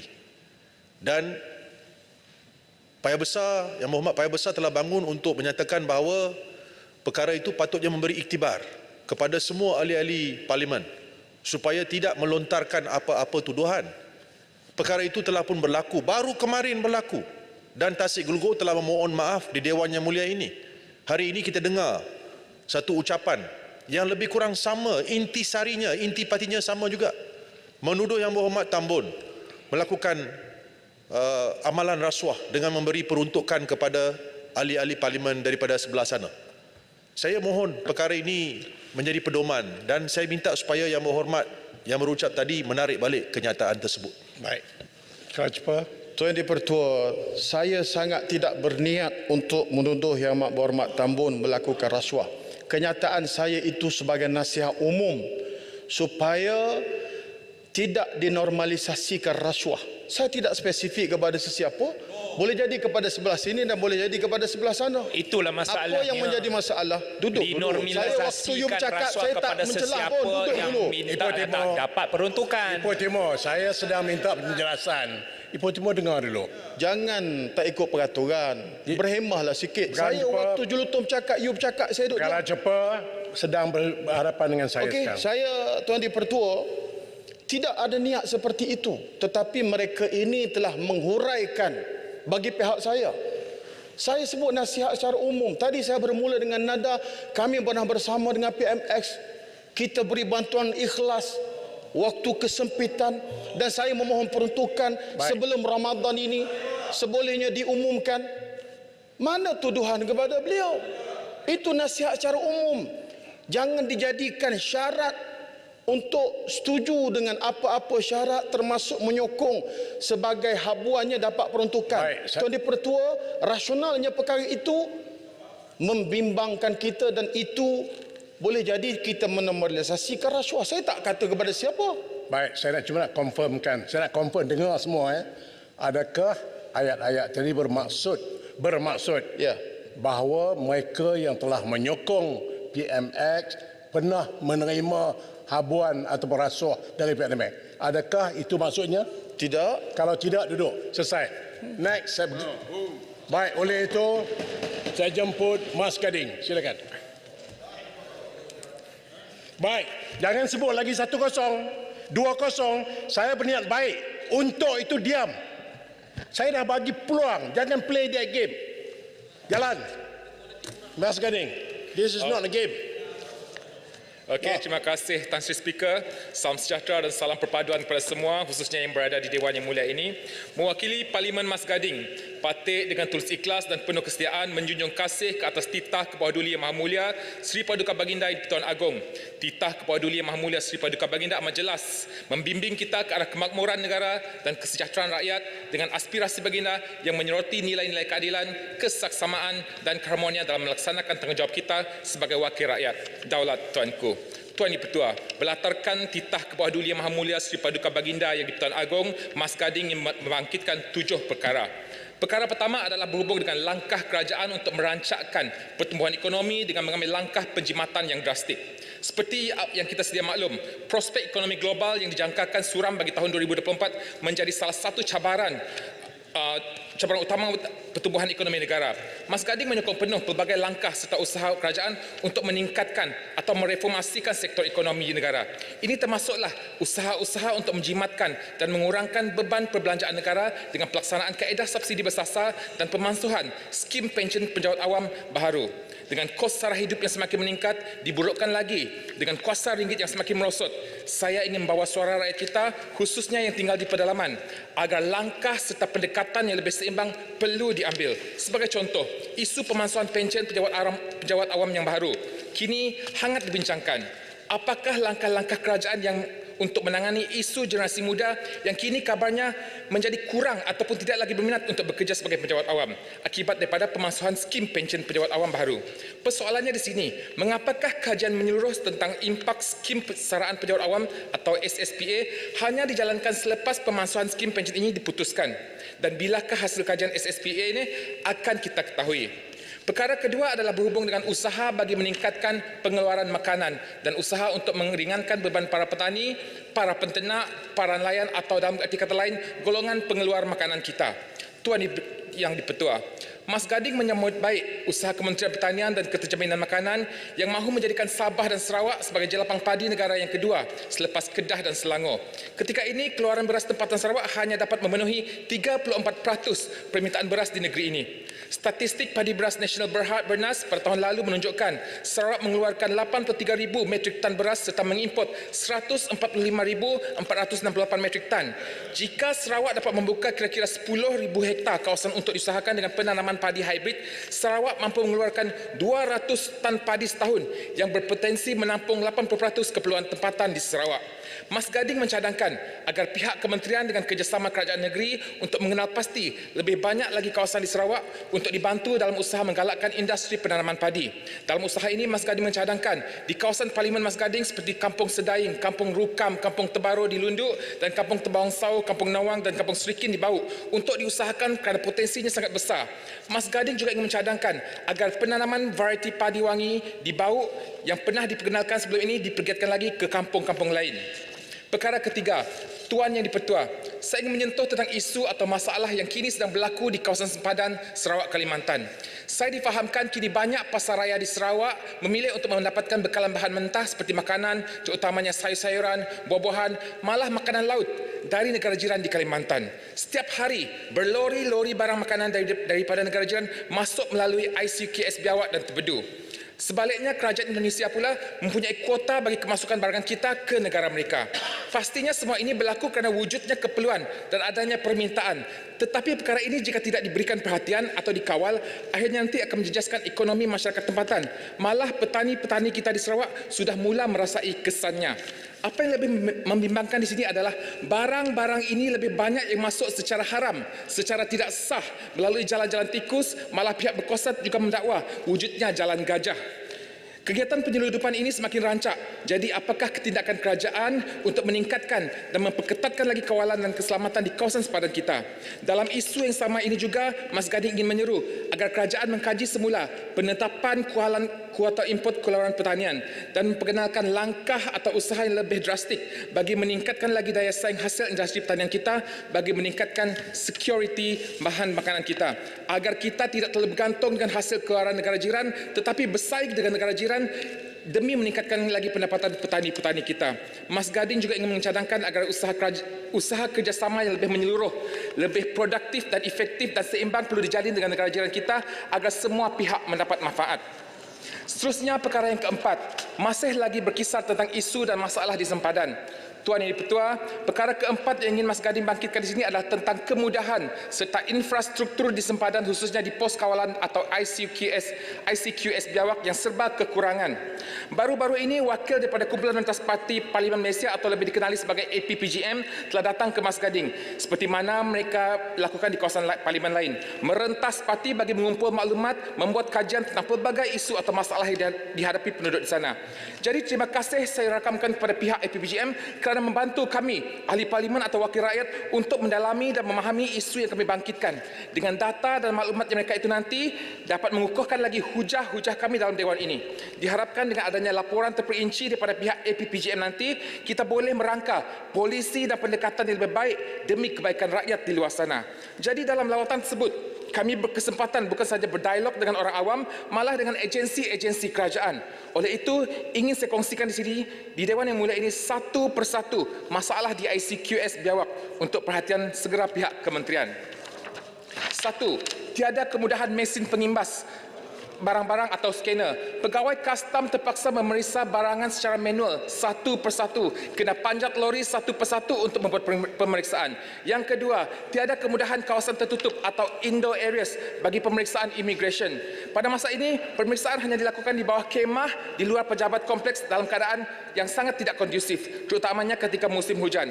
Ketiga, jumlah kenderaan keluar masuk dijangka akan meningkat tidak lama lagi berikutan dengan pelaksanaan kawasan transit shuttle bus. di mana pelawat-pelawat akan transit di kawasan zon neutral bagi tujuan pemeriksaan dan sebagainya. Masalahnya kita tidak mempunyai kapasiti dari segi kemudahan. Malah tenaga kerja kita juga terbatas untuk mengendalikan kenaikan jumlah kenderaan dan pelawat. Yang keempat, gangguan bekalan elektrik juga sering berlaku. ICQS Biawak hanya mempunyai 1 unit penjana elektrik atau genset untuk menampung dan menyokong sistem mereka.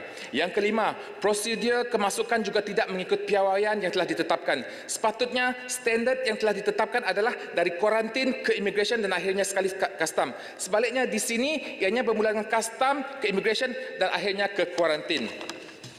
Kalau dulu bila kita sebut masuk ke Kalimantan, kita mungkin boleh ketawa, memandang rendah apabila melihat keadaan pos kawalan di sebelah sana.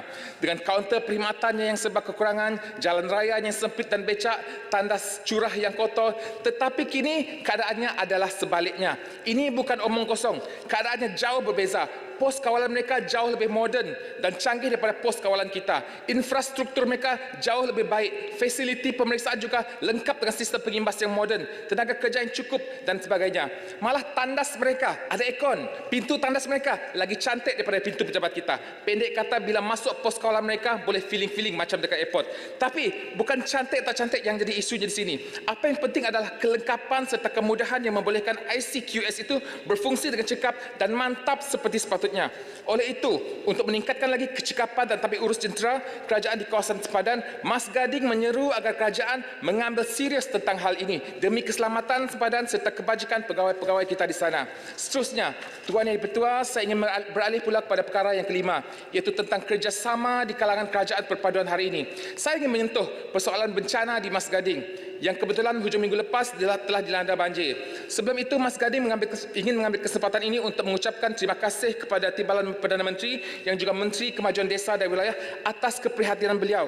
Pada sesi mesyuarat lepas, saya telah dimaklumkan bahawa sejumlah 119.1 juta telah diluluskan bagi projek bekalan air luar bandar yang meliputi kawasan Mas Gading di daerah Lundu. Terima kasih juga atas jawapan pertanyaan lisan yang baru saya terima beberapa hari lepas mengenai kerjasama jawatan kuasa pengurusan bencana. Tetapi apa yang berlaku di Mas Gading adalah sedikit bercanggah dengan jawapan yang diberikan. Saya agak terkilan kerana saya tidak dilibatkan dalam usaha untuk membantu rakyat di kawasan saya sendiri yang terjejas akibat bencana. Sudah menjadi tanggungjawab saya sebagai wakil rakyat untuk membantu rakyat, tetapi oleh kerana ada pihak-pihak yang berkepentingan, usaha saya untuk membantu rakyat di kawasan saya sengaja disekat, dilewatkan dan dipinggirkan terus. Saya berharap agar semua pihak dapat mengetepikan agenda politik tetapi meningkatkan kecekapan dan prinsip kerja yang berintegriti dalam menangani isu yang berkaitan rakyat, lebih-lebih lagi bila berlakunya bencana. Namun begitu, dalam soal bencana, saya bersama pasukan pusat khidmat saya tetap cuba berikan yang terbaik dalam memastikan kebajikan rakyat terjaga dan yang paling penting, bantuan yang diperlukan oleh mangsa bencana dapat kami salurkan.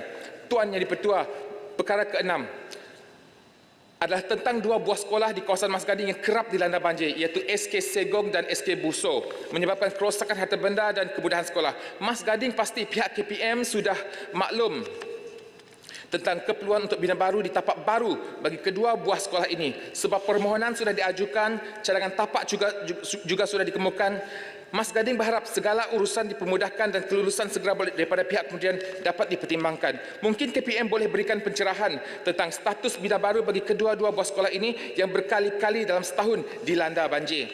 Tuan Yang Dipertua, perkara yang ketujuh, iaitu perkara yang terakhir. Mas Gading memahami keadaan kewangan kerajaan yang lemah dan sukar untuk kerajaan untuk melaksanakan projek pembangunan baru atau memberikan suntikan kewangan bagi merancangkan pertumbuhan ekonomi. Mas Gading memahami dan menyokong usaha kerajaan dengan mengambil pendekatan yang lebih berhati-hati di dalam melaksanakan projek pembangunan baru. Namun persoalan saya adalah bagaimanakah pula dengan projek-projek pembangunan yang telah diluluskan tapi masih belum terlaksana. Tuan Yang Dipertua, projek Jambatan Selampit dan projek Jalan Kampung Kedai. Projek yang dijanjikan sejak 2003 dari satu PRN ke satu PRN, dari satu PRU ke satu PRU, diluluskan menerusi RMK 10, RMK 11, RMK 12, tetapi masih lagi belum dikelihatan. Saya tidak mahu mempolitikkan isu ini, cuma di sini Mas Gading mahu baik kerajaan persekutuan maupun kerajaan negeri bersifat telus dan terbuka kepada rakyat. Ini bukanlah untuk saya, namun ini adalah keadilan untuk rakyat yang telah menuntut pembangunan yang sekian lama terpinggir seperti yang dijanjikan. Dengan ini, Mas Gading mohon menyokong. Sekian, terima kasih. Baik, terima kasih. Saya jemput Tangga Batu. Assalamualaikum warahmatullahi wabarakatuh dan salam sejahtera Tuan Yang Dipertua. Tangga Batu ingin mengambil kesempatan ini untuk menjunjung kasih titah ke bawah duli Yang Maha Mulia Seri Paduka Baginda Yang di-Pertuan Agong Sultan Ibrahim Ibni Almarhum Sultan Iskandar sewaktu merasmikan pembukaan penggal ketiga bagi Parlimen ke-15 di atas titah baginda yang menzahirkan keprihatinan terhadap kesejahteraan rakyat serta kemakmuran negara. Tangga Batu juga ingin merakamkan penghargaan dan ucapan junjung kasih di atas khidmat ke bawah duli Yang Maha Mulia Seri Paduka Baginda Yang di-Pertuan Agong yang ke-16 Sultan Abdullah Riyauddin Al-Mustafa Billah Shah di atas sumbangan dan jasa baginda sepanjang pemerintahan baginda. Tuan Yang di-Pertua, tidak dapat dinafikan industri sawit negara telah banyak menyumbang kepada kemakmuran negara di mana pada tahun 2022 saja industri ini telah menyumbang sebanyak 137 bilion kepada nilai ekspor negara dan 94 bilion pada tahun 2023. Namun, ada beberapa kebimbangan yang perlu diberikan perhatian serius oleh kerajaan agar industri ini tidak menerima nasib yang sama seperti dialami oleh industri getah negara. Purata pengeluaran tandan buah segar ataupun FAB per hektar semenjak tahun 2021 hingga 2023 stagnated dengan izin sekitar 15 tan per hektar sahaja. Ini jauh di bawah potensi sebenar sekitar 18 hingga 19 tan per hektar yang pernah dicapai oleh industri ini sebelum ini. Sekiranya hasil sawit dapat dinaikkan kepada 2 tan hektar saja, iaitu daripada 15 tan kepada 17 tan hektar, dengan keluasan 5.7 hektar yang ada di negara kita, sudah pasti MSM minyak sawit Malaysia akan bertambah sebanyak 2.1 juta tan yang bernilai 8.2 bilion ringgit. The yearly growth rate dengan izin semakin perlahan di mana telah mengalami penurunan sebanyak 30% secara purata dari tahun 2011 hingga 2020. Jumlah keluasan tanaman semakin berkurang, jurang penghasilan antara pemain utama industri berbanding dengan pekebun kecil sangat ketara. Masalah ini adalah berpunca dari pertama, jumlah pokok tua yang rendah hasilnya semakin bertambah. Kedua, ketidakstabilan jumlah tenaga kerja, kekurangan tenaga kerja dan kebergantungan yang tinggi terhadap pekerja asing, terutama kerja-kerja penawaian buah sawit. Ketiga, kos pengeluaran yang terus meningkat dan disebabkan kenaikan upah dan bahan-bahan pertanian seperti racun, baja dan lain-lainnya, sehingga perbezaan antara harga jualan dan kos pengeluaran sangat tipis terutama kepada pekebun kecil. Dan keempat, kos penanaman semula dan pemeliharaan sehingga matang yang tinggi melebihi RM24,000 sehektar mengakibatkan berlakunya penangguhan penanaman semula. Menurut kenyataan dikeluarkan oleh MPOA pada 2 Oktober 2023, terdapat seluas 960,000 hektar ataupun 11.1% pokok sawit yang berumur lebih daripada 25 tahun dan tidak produktif.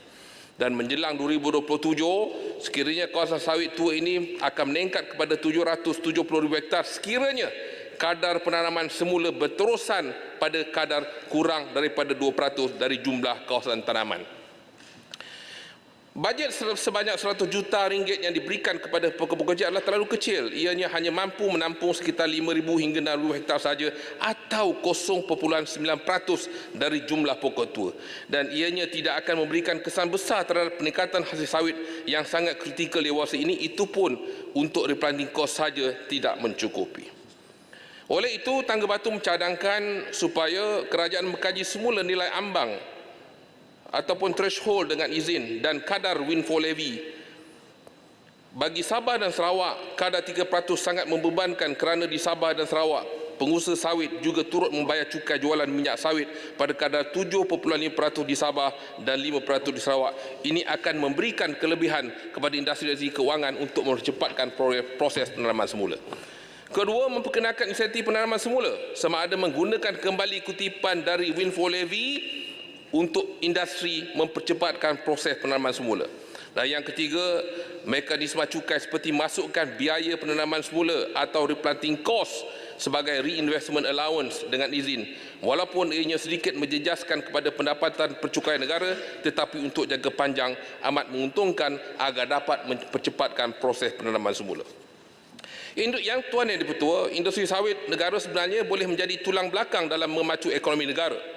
Di samping crude palm oil ataupun CPO dan palm kernel oil ataupun PKO yang digunakan secara meluas dalam industri pemakanan dan kosmetik, industri ini juga menghasilkan biojisim dalam kuantiti yang sangat besar iaitu 58 juta tan setahun atau 70 hingga 80% dari jumlah tandan buah segar yang diproses yang bukan hanya boleh digunakan sebagai makanan haiwan ruminan dan unggas tetapi boleh juga digunakan sebagai menghasilkan tenaga boleh diperbarui atau berdari seperti pome daripada pome, fibers, empty bunches dan kernel shell dengan izin. PKC dan PKE dikata kek boleh digunakan sebagai alternatif kepada jagung bijirin sebagai pemakanan haiwan dan unggas ternakan yang melibatkan biaya sebesar 4.5 bilion setahun daripada import jagung bijirin. Pome, kernel shell, fiber dan EFB boleh digunakan sebagai sumber lestari menjana RE bagi mengurangkan penggunaan arang batu yang diimport yang di mana harganya semakin mahal dan penggunaan fosil fuel. Tidak dinafikan dalam keadaan ringgit yang lemah mengeksport biojisim keluar menguntungkan tetapi perlu diimbangkan dengan keperluan boleh guna dalam negara yang memberi manfaat langsung kepada rakyat dan negara. Kerjasama kerajaan bersama pemain utama industri perlu bekerjasama mengambil langkah untuk memaksimalkan penggunaan biojisim ini demi kepentingan bersama iaitu kerajaan, pemain industri, swasta, rakyat secara win-win. Nasib industri getah negara seolah-olah berada di hujung nyawa. Perlukan perhatian serius dengan keluasan yang melebihi 1 juta hektar dan sekitar 420,000 hektar yang tidak bertoreh. Bukan sahaja menjejaskan 500,000 pekebun kecil di luar bandar, bahkan turut memberikan kesan kepada pendapatan negara. Tangga Batu ingin tahu sejauh manakah teknologi baru iaitu gas stimulan yang dapat meningkatkan hasil susu getah yang disebut oleh Yang Amat Berhormat Tambun ketika pembentangan bajet 2024 yang lalu berjaya dilaksanakan. Sebenarnya ini bukanlah teknologi baru tapi ianya teknologi yang telah digunakan pada awal 2005 dengan menggunakan gas ethylene dan chloroethyl phosphonic acid melalui teknik rim flow, reactorium dan G-flex. Tuan Yang di-Pertua, sungguh pun Melaka tidak termasuk dalam senarai pengeluar padi utama negara. Namun Tangga Batu memiliki kawasan persawahan yang terbesar di Melaka di sekitar Kelebang, Bukit Rambai, Kampung Pinang dan Tangga Batu. Masalah utama Kelebang dan Bukit Rambai adalah kekurangan bekalan air. Usaha telah dilakukan oleh kerajaan di bawah JPS dengan kos sebanyak 30 juta seperti yang dimaklumkan kepada kami. Tetapi dengan peningkatan kos yang dianggarkan menjadi 40 juta, projek ini seperti rumah tak siap dan masalah ini berlanjutan. Oleh itu Tangga Batu berharap kementerian yang berkaitan dapat memberikan peruntukan tambahan agar masalah ini dapat diselesaikan secara tuntas demi menjaga keselamatan, demi menjaga kemaslahan keterjaminan makanan khususnya di Melaka. Bagi pesawat di Kampung Pinang pula yang selanjutnya bergantung pada air Sungai Lereh juga mengalami nasib yang sama. Malah masalah ini telah berlaku sejak dahulu lagi melibatkan 50 petani di kawasan 350 ekar sawah akibat sistem pengaliran air yang tidak distruktur dengan betul. Sekiranya di tengah-tengah proses itu sawah tiba-tiba kering, mereka akan terpaksa mengulangi proses dari mula. Oleh itu petani-petani sawah ini meminta supaya dibuat satu empangan Sungai Lereh bagi melempahkan air ke kawasan padi di kawasan Kampung Pinang. Kami menerima, Tuan Yang di-Pertua, kami menerima banyak urutan daripada nelayan-nelayan yang mengadu tentang kawasan menangkap ikan mereka kini menjadi semakin sempit dan terhad yang menyebabkan hasil tangkapan mereka semakin berkurang, menjejaskan pendapatan nelayan. Jumlah pendaratan hasil laut di Melaka Selatan berkurang sebanyak 25% jika dibandingkan dengan tahun 2018 sebanyak 688 tan kepada 437 tan saja pada tahun 2023. Pengurangan ini dipercayai disebabkan oleh dua faktor, iaitu pertama pendamakan laut secara besar-besaran yang sedang berlaku di Melaka dan yang terbaru perubahan status 3 pulau yang menjadi taman laut negara iaitu Pulau Undan, Pulau Dodol dan Pulau Nangka. Kesan pendapatan laut ini juga telah menyebabkan berlakunya hakisan pantai yang teruk di Pantai Puteri, Kem Terendak hingga ke Pekalan Balak disebabkan berlakunya perubahan hidrologi pergerakan arus laut. Muara sungai menjadi cetek disebabkan mendapat lumpur dan pasir yang menyukarkan pergerakan keluar masuk nelayan terutama di Sungai Lereh. Kehilangan flora fauna seperti udang geragau yang membiak di pinggir pantai dan bukannya di laut dalam. Ini menjejaskan industri tradisional belacan dan cecaluk yang sangat sinonim dengan Tanjung Keling dan Melaka. Kerajaan Melaka akan melaksanakan penambakan dan pembangunan 2 buah pulau buatan, Pulau 1 dan Pulau 2 dengan keluasan 274 hektar di bawah pemaju Liptek Engineering yang berhad.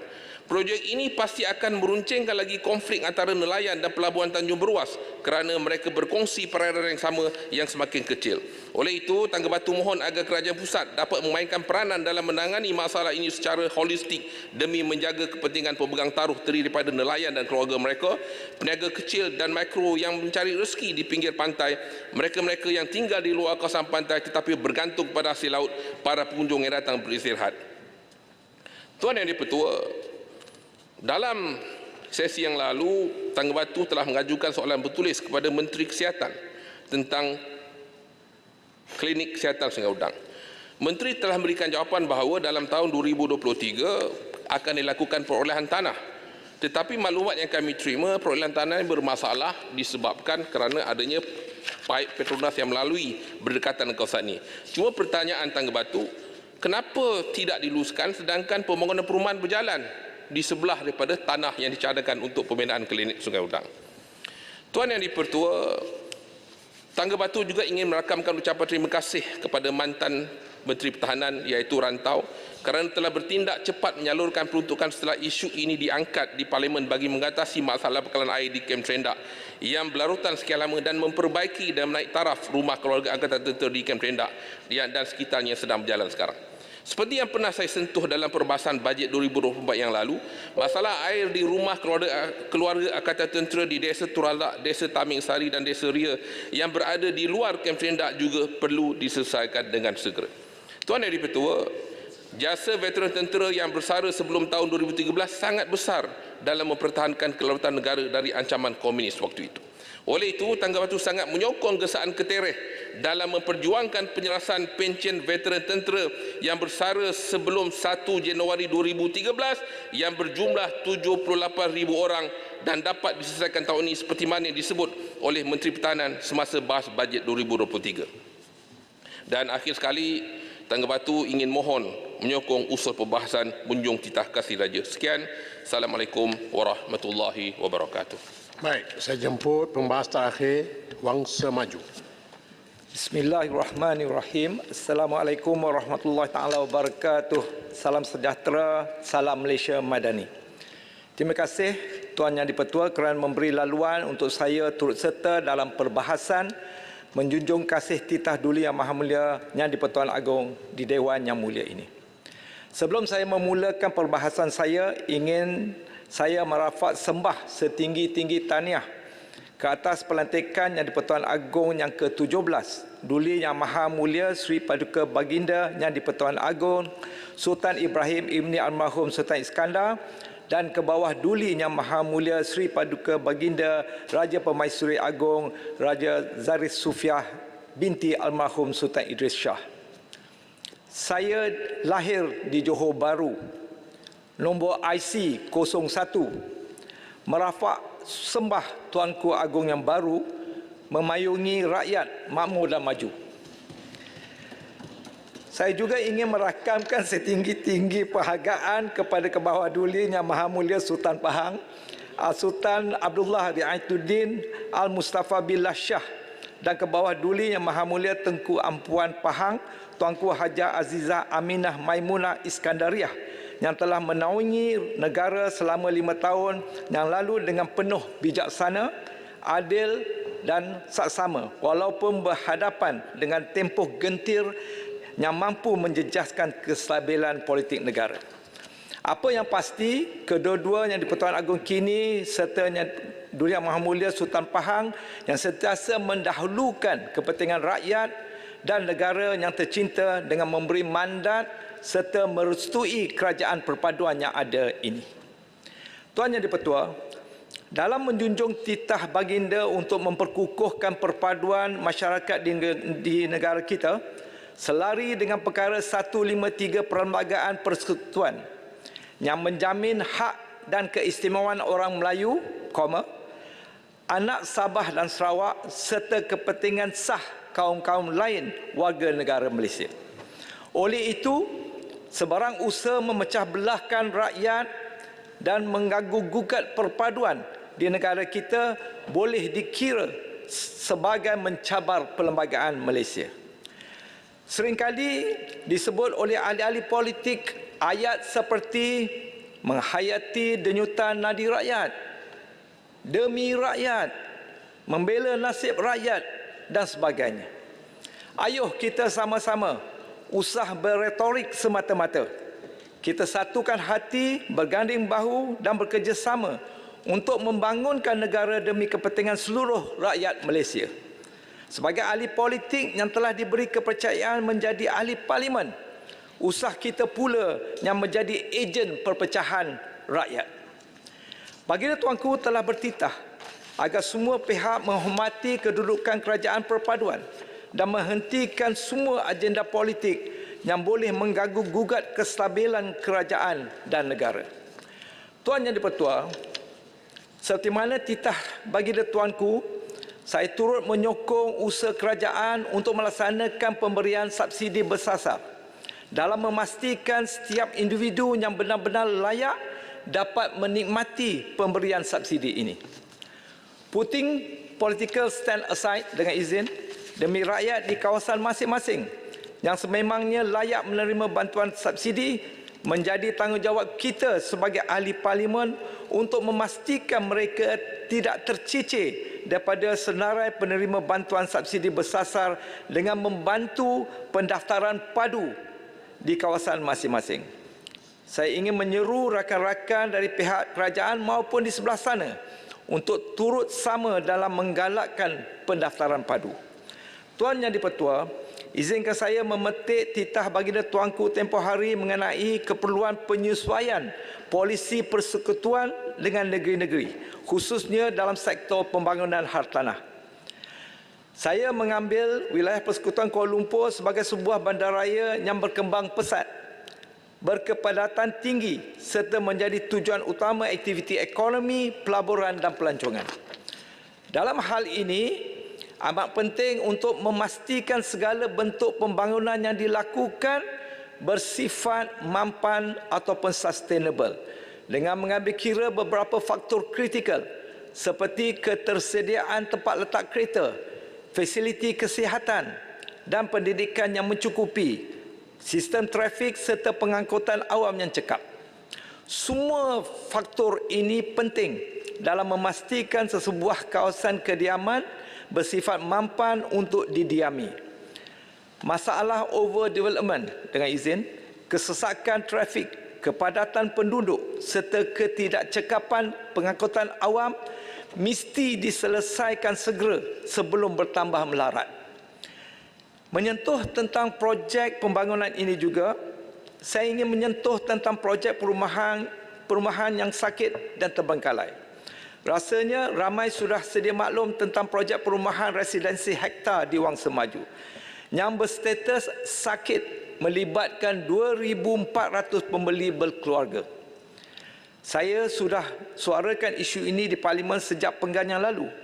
Namun, bayang penyelesaian masih belum dapat dilihat lagi dan saya ingin terus menarik perhatian semua terhadap isu ini.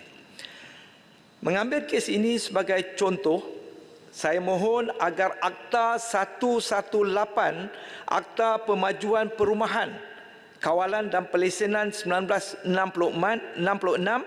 disemak semula, ditambah baik dan diperkasakan khususnya yang melibatkan tindakan terhadap pemaju yang memudaratkan pembeli. Penguatkuasaan akta ini juga perlu dipastikan agar pihak pemaju lebih bertanggungjawab terhadap kerja-kerja yang dijalankan selari dengan Seksyen 19 akta tersebut. Kawaslia dalam pengeluaran Perintah Pembangunan Development Order kepada pemaju perlu diperketatkan. Utamakan pemaju-pemaju yang mempunyai rekod yang baik dan serta senarai hitamkan pemaju-pemaju yang mempunyai rekod yang buruk. Bukan bererti saya tidak bersetuju dengan pembangunan. Sudah tentu kita perlu sokong. Tetapi lebih penting daripada itu adalah untuk kita pastikan projek-projek pembangunan yang dirancang mesti mampan dan lestari dan disokong dengan ketersediaan infrastruktur yang sempurna. Tuan Yang di-Pertua, walaupun kadar pengangguran negara menunjukkan tren penurunan daripada 3.6% pada tahun 2022 kepada 3.3% pada tahun 2023. Tetapi kita harus akui bahawa salah satu faktor utama pengangguran ini adalah disebabkan oleh peningkatan masalah ketidaksepadanan yang wujud di antara peluang pekerjaan dengan bidang kelayakan graduan. Dalam satu laporan media awal tahun ini menyatakan terdapat peningkatan kebolehpasaran graduan TVET di Malaysia berbanding dengan graduan tradisional IPT. Ini berdasarkan statistik daripada Kementerian Pengajian Tinggi KPT, di mana 92.5% graduan TVET semakin mendapat perhatian dalam pasaran kerjaya. Graduan IPT pula berdepan dengan cabaran untuk mendapat pekerjaan dalam bidang pengajian dan tawaran gaji permulaan yang rendah disebabkan kurang pengalaman walaupun mempunyai kelulusan dan kelayakan yang tinggi. Ini sedikit sebanyak menunjukkan kepentingan pendidikan TVET dalam meningkatkan kebolehpasaran graduan dengan mempersiapkan mereka dengan pengetahuan dan kemahiran yang diperlukan oleh industri. Jika sebelum ini program-program kemahiran anjuran kerajaan seperti Academy in Factory dan Sistem Latihan Dual Nasional SLDN menyasarkan belia 16 tahun ke atas dan lepasan sekolah sebagai pelatih, mungkin sudah tiba masanya kursus-kursus akademik di universiti juga dimasukkan dengan elemen TVET dan kemahiran. Menurut data DOSM, sehingga suku keempat 2023, hanya sekitar 28% pekerja di Malaysia adalah dalam kategori pekerja mahir. Ini adalah sesuatu yang kritikal kerana untuk Malaysia mencapai tahap negara maju, jumlah pekerja mahir perlu ditingkatkan kepada paling kurang 75%. Bahkan untuk menarik pelabur asing pun, satu perkara yang sering ditanya oleh bakal pelabur adalah ketersediaan pekerja mahir. Kita ada 12 kementerian serta pelbagai agensi kerajaan dan swasta yang bernaung di bawah Majlis TVET Negara. Maka, fungsi Majlis TVET Negara dalam menyelaraskan kesemua kementerian dan agensi ini perlu diperkasakan agar negara kita mampu menghasilkan lebih banyak pekerja berkemahiran tinggi. Ramai juga graduan memilih untuk melanjutkan pengajian ke peringkat pasca siswazah. Tidak kurang juga yang sampai ke peringkat PhD. Isu ketidaksepadanan pekerja serta gaji yang rendah juga turut dihadapi oleh para graduan PhD di Malaysia. Bayangkan, pada tahun 2020, 18.4% graduan PhD menerima gaji bawah RM3,000. Ini sama sekali tidak berbaloi untuk graduan PhD. Malah, peluang pekerjaan bagi mereka berkelulusan PhD lebih sukar untuk mendapat kerja atas alasan overqualified. Keadaan ini menyumbangkan kepada senario brain drain dengan izin, dengan ramai yang memilih untuk bekerja di luar negara. Tuan Yang di-Pertua, sebelum saya akhiri ucapan bahas saya ingin membawa perhatian terhadap isu kawasan Parlimen Wangsa Maju yang pernah saya bawa dalam dewan ini tahun lepas, berkaitan dengan pewataan perjawatan serta kedudukan Ibu Pejabat Polis IPD Wangsa Maju. Memandangkan kepadatan penduduk yang tinggi serta kekurangan kawasan kosong yang masih wujud di Wangsa Maju, panduan dan peraturan bagi perancangan IPD yang memerlukan keluasan minima 5 ekar bagi pembangunan sesebuah IPD perlu dilihat kembali. Malah, sudah ada pun presiden dengan izin seperti IPD Dawangi yang dibina di atas tanah yang keluasannya kurang daripada 5 ekar. Pohon pertimbangan, sokongan serta dokongan bagi merealisasikan pewataan perjawatan dan IPD Wangsa Maju di lokasi yang lebih strategik demi keselamatan, kesejahteraan semua penduduk khususnya di Wangsa Maju. Dengan ini saya ingin melengkapkan perbahasan saya dengan serangkap pantun. Tidur sudah, mimpi pun sudah. Berlalu sudah bulan 8 dan 10. Diuji sudah, difitnah pun sudah. Di bawah PMX, Malaysia stabil dan utuh. Dengan itu, Wangsa Maju dengan mohon menyokong titah yang di-Pertuan Agong. Terima kasih. Baik. Dengan itu, Ahli Berhormat, mesyuarat hari ini ditangguhkan hingga jam 10 pagi hari Khamis 7 Mac 2024. Sekian, Assalamualaikum warahmatullahi wabarakatuh. Dan selamat malam.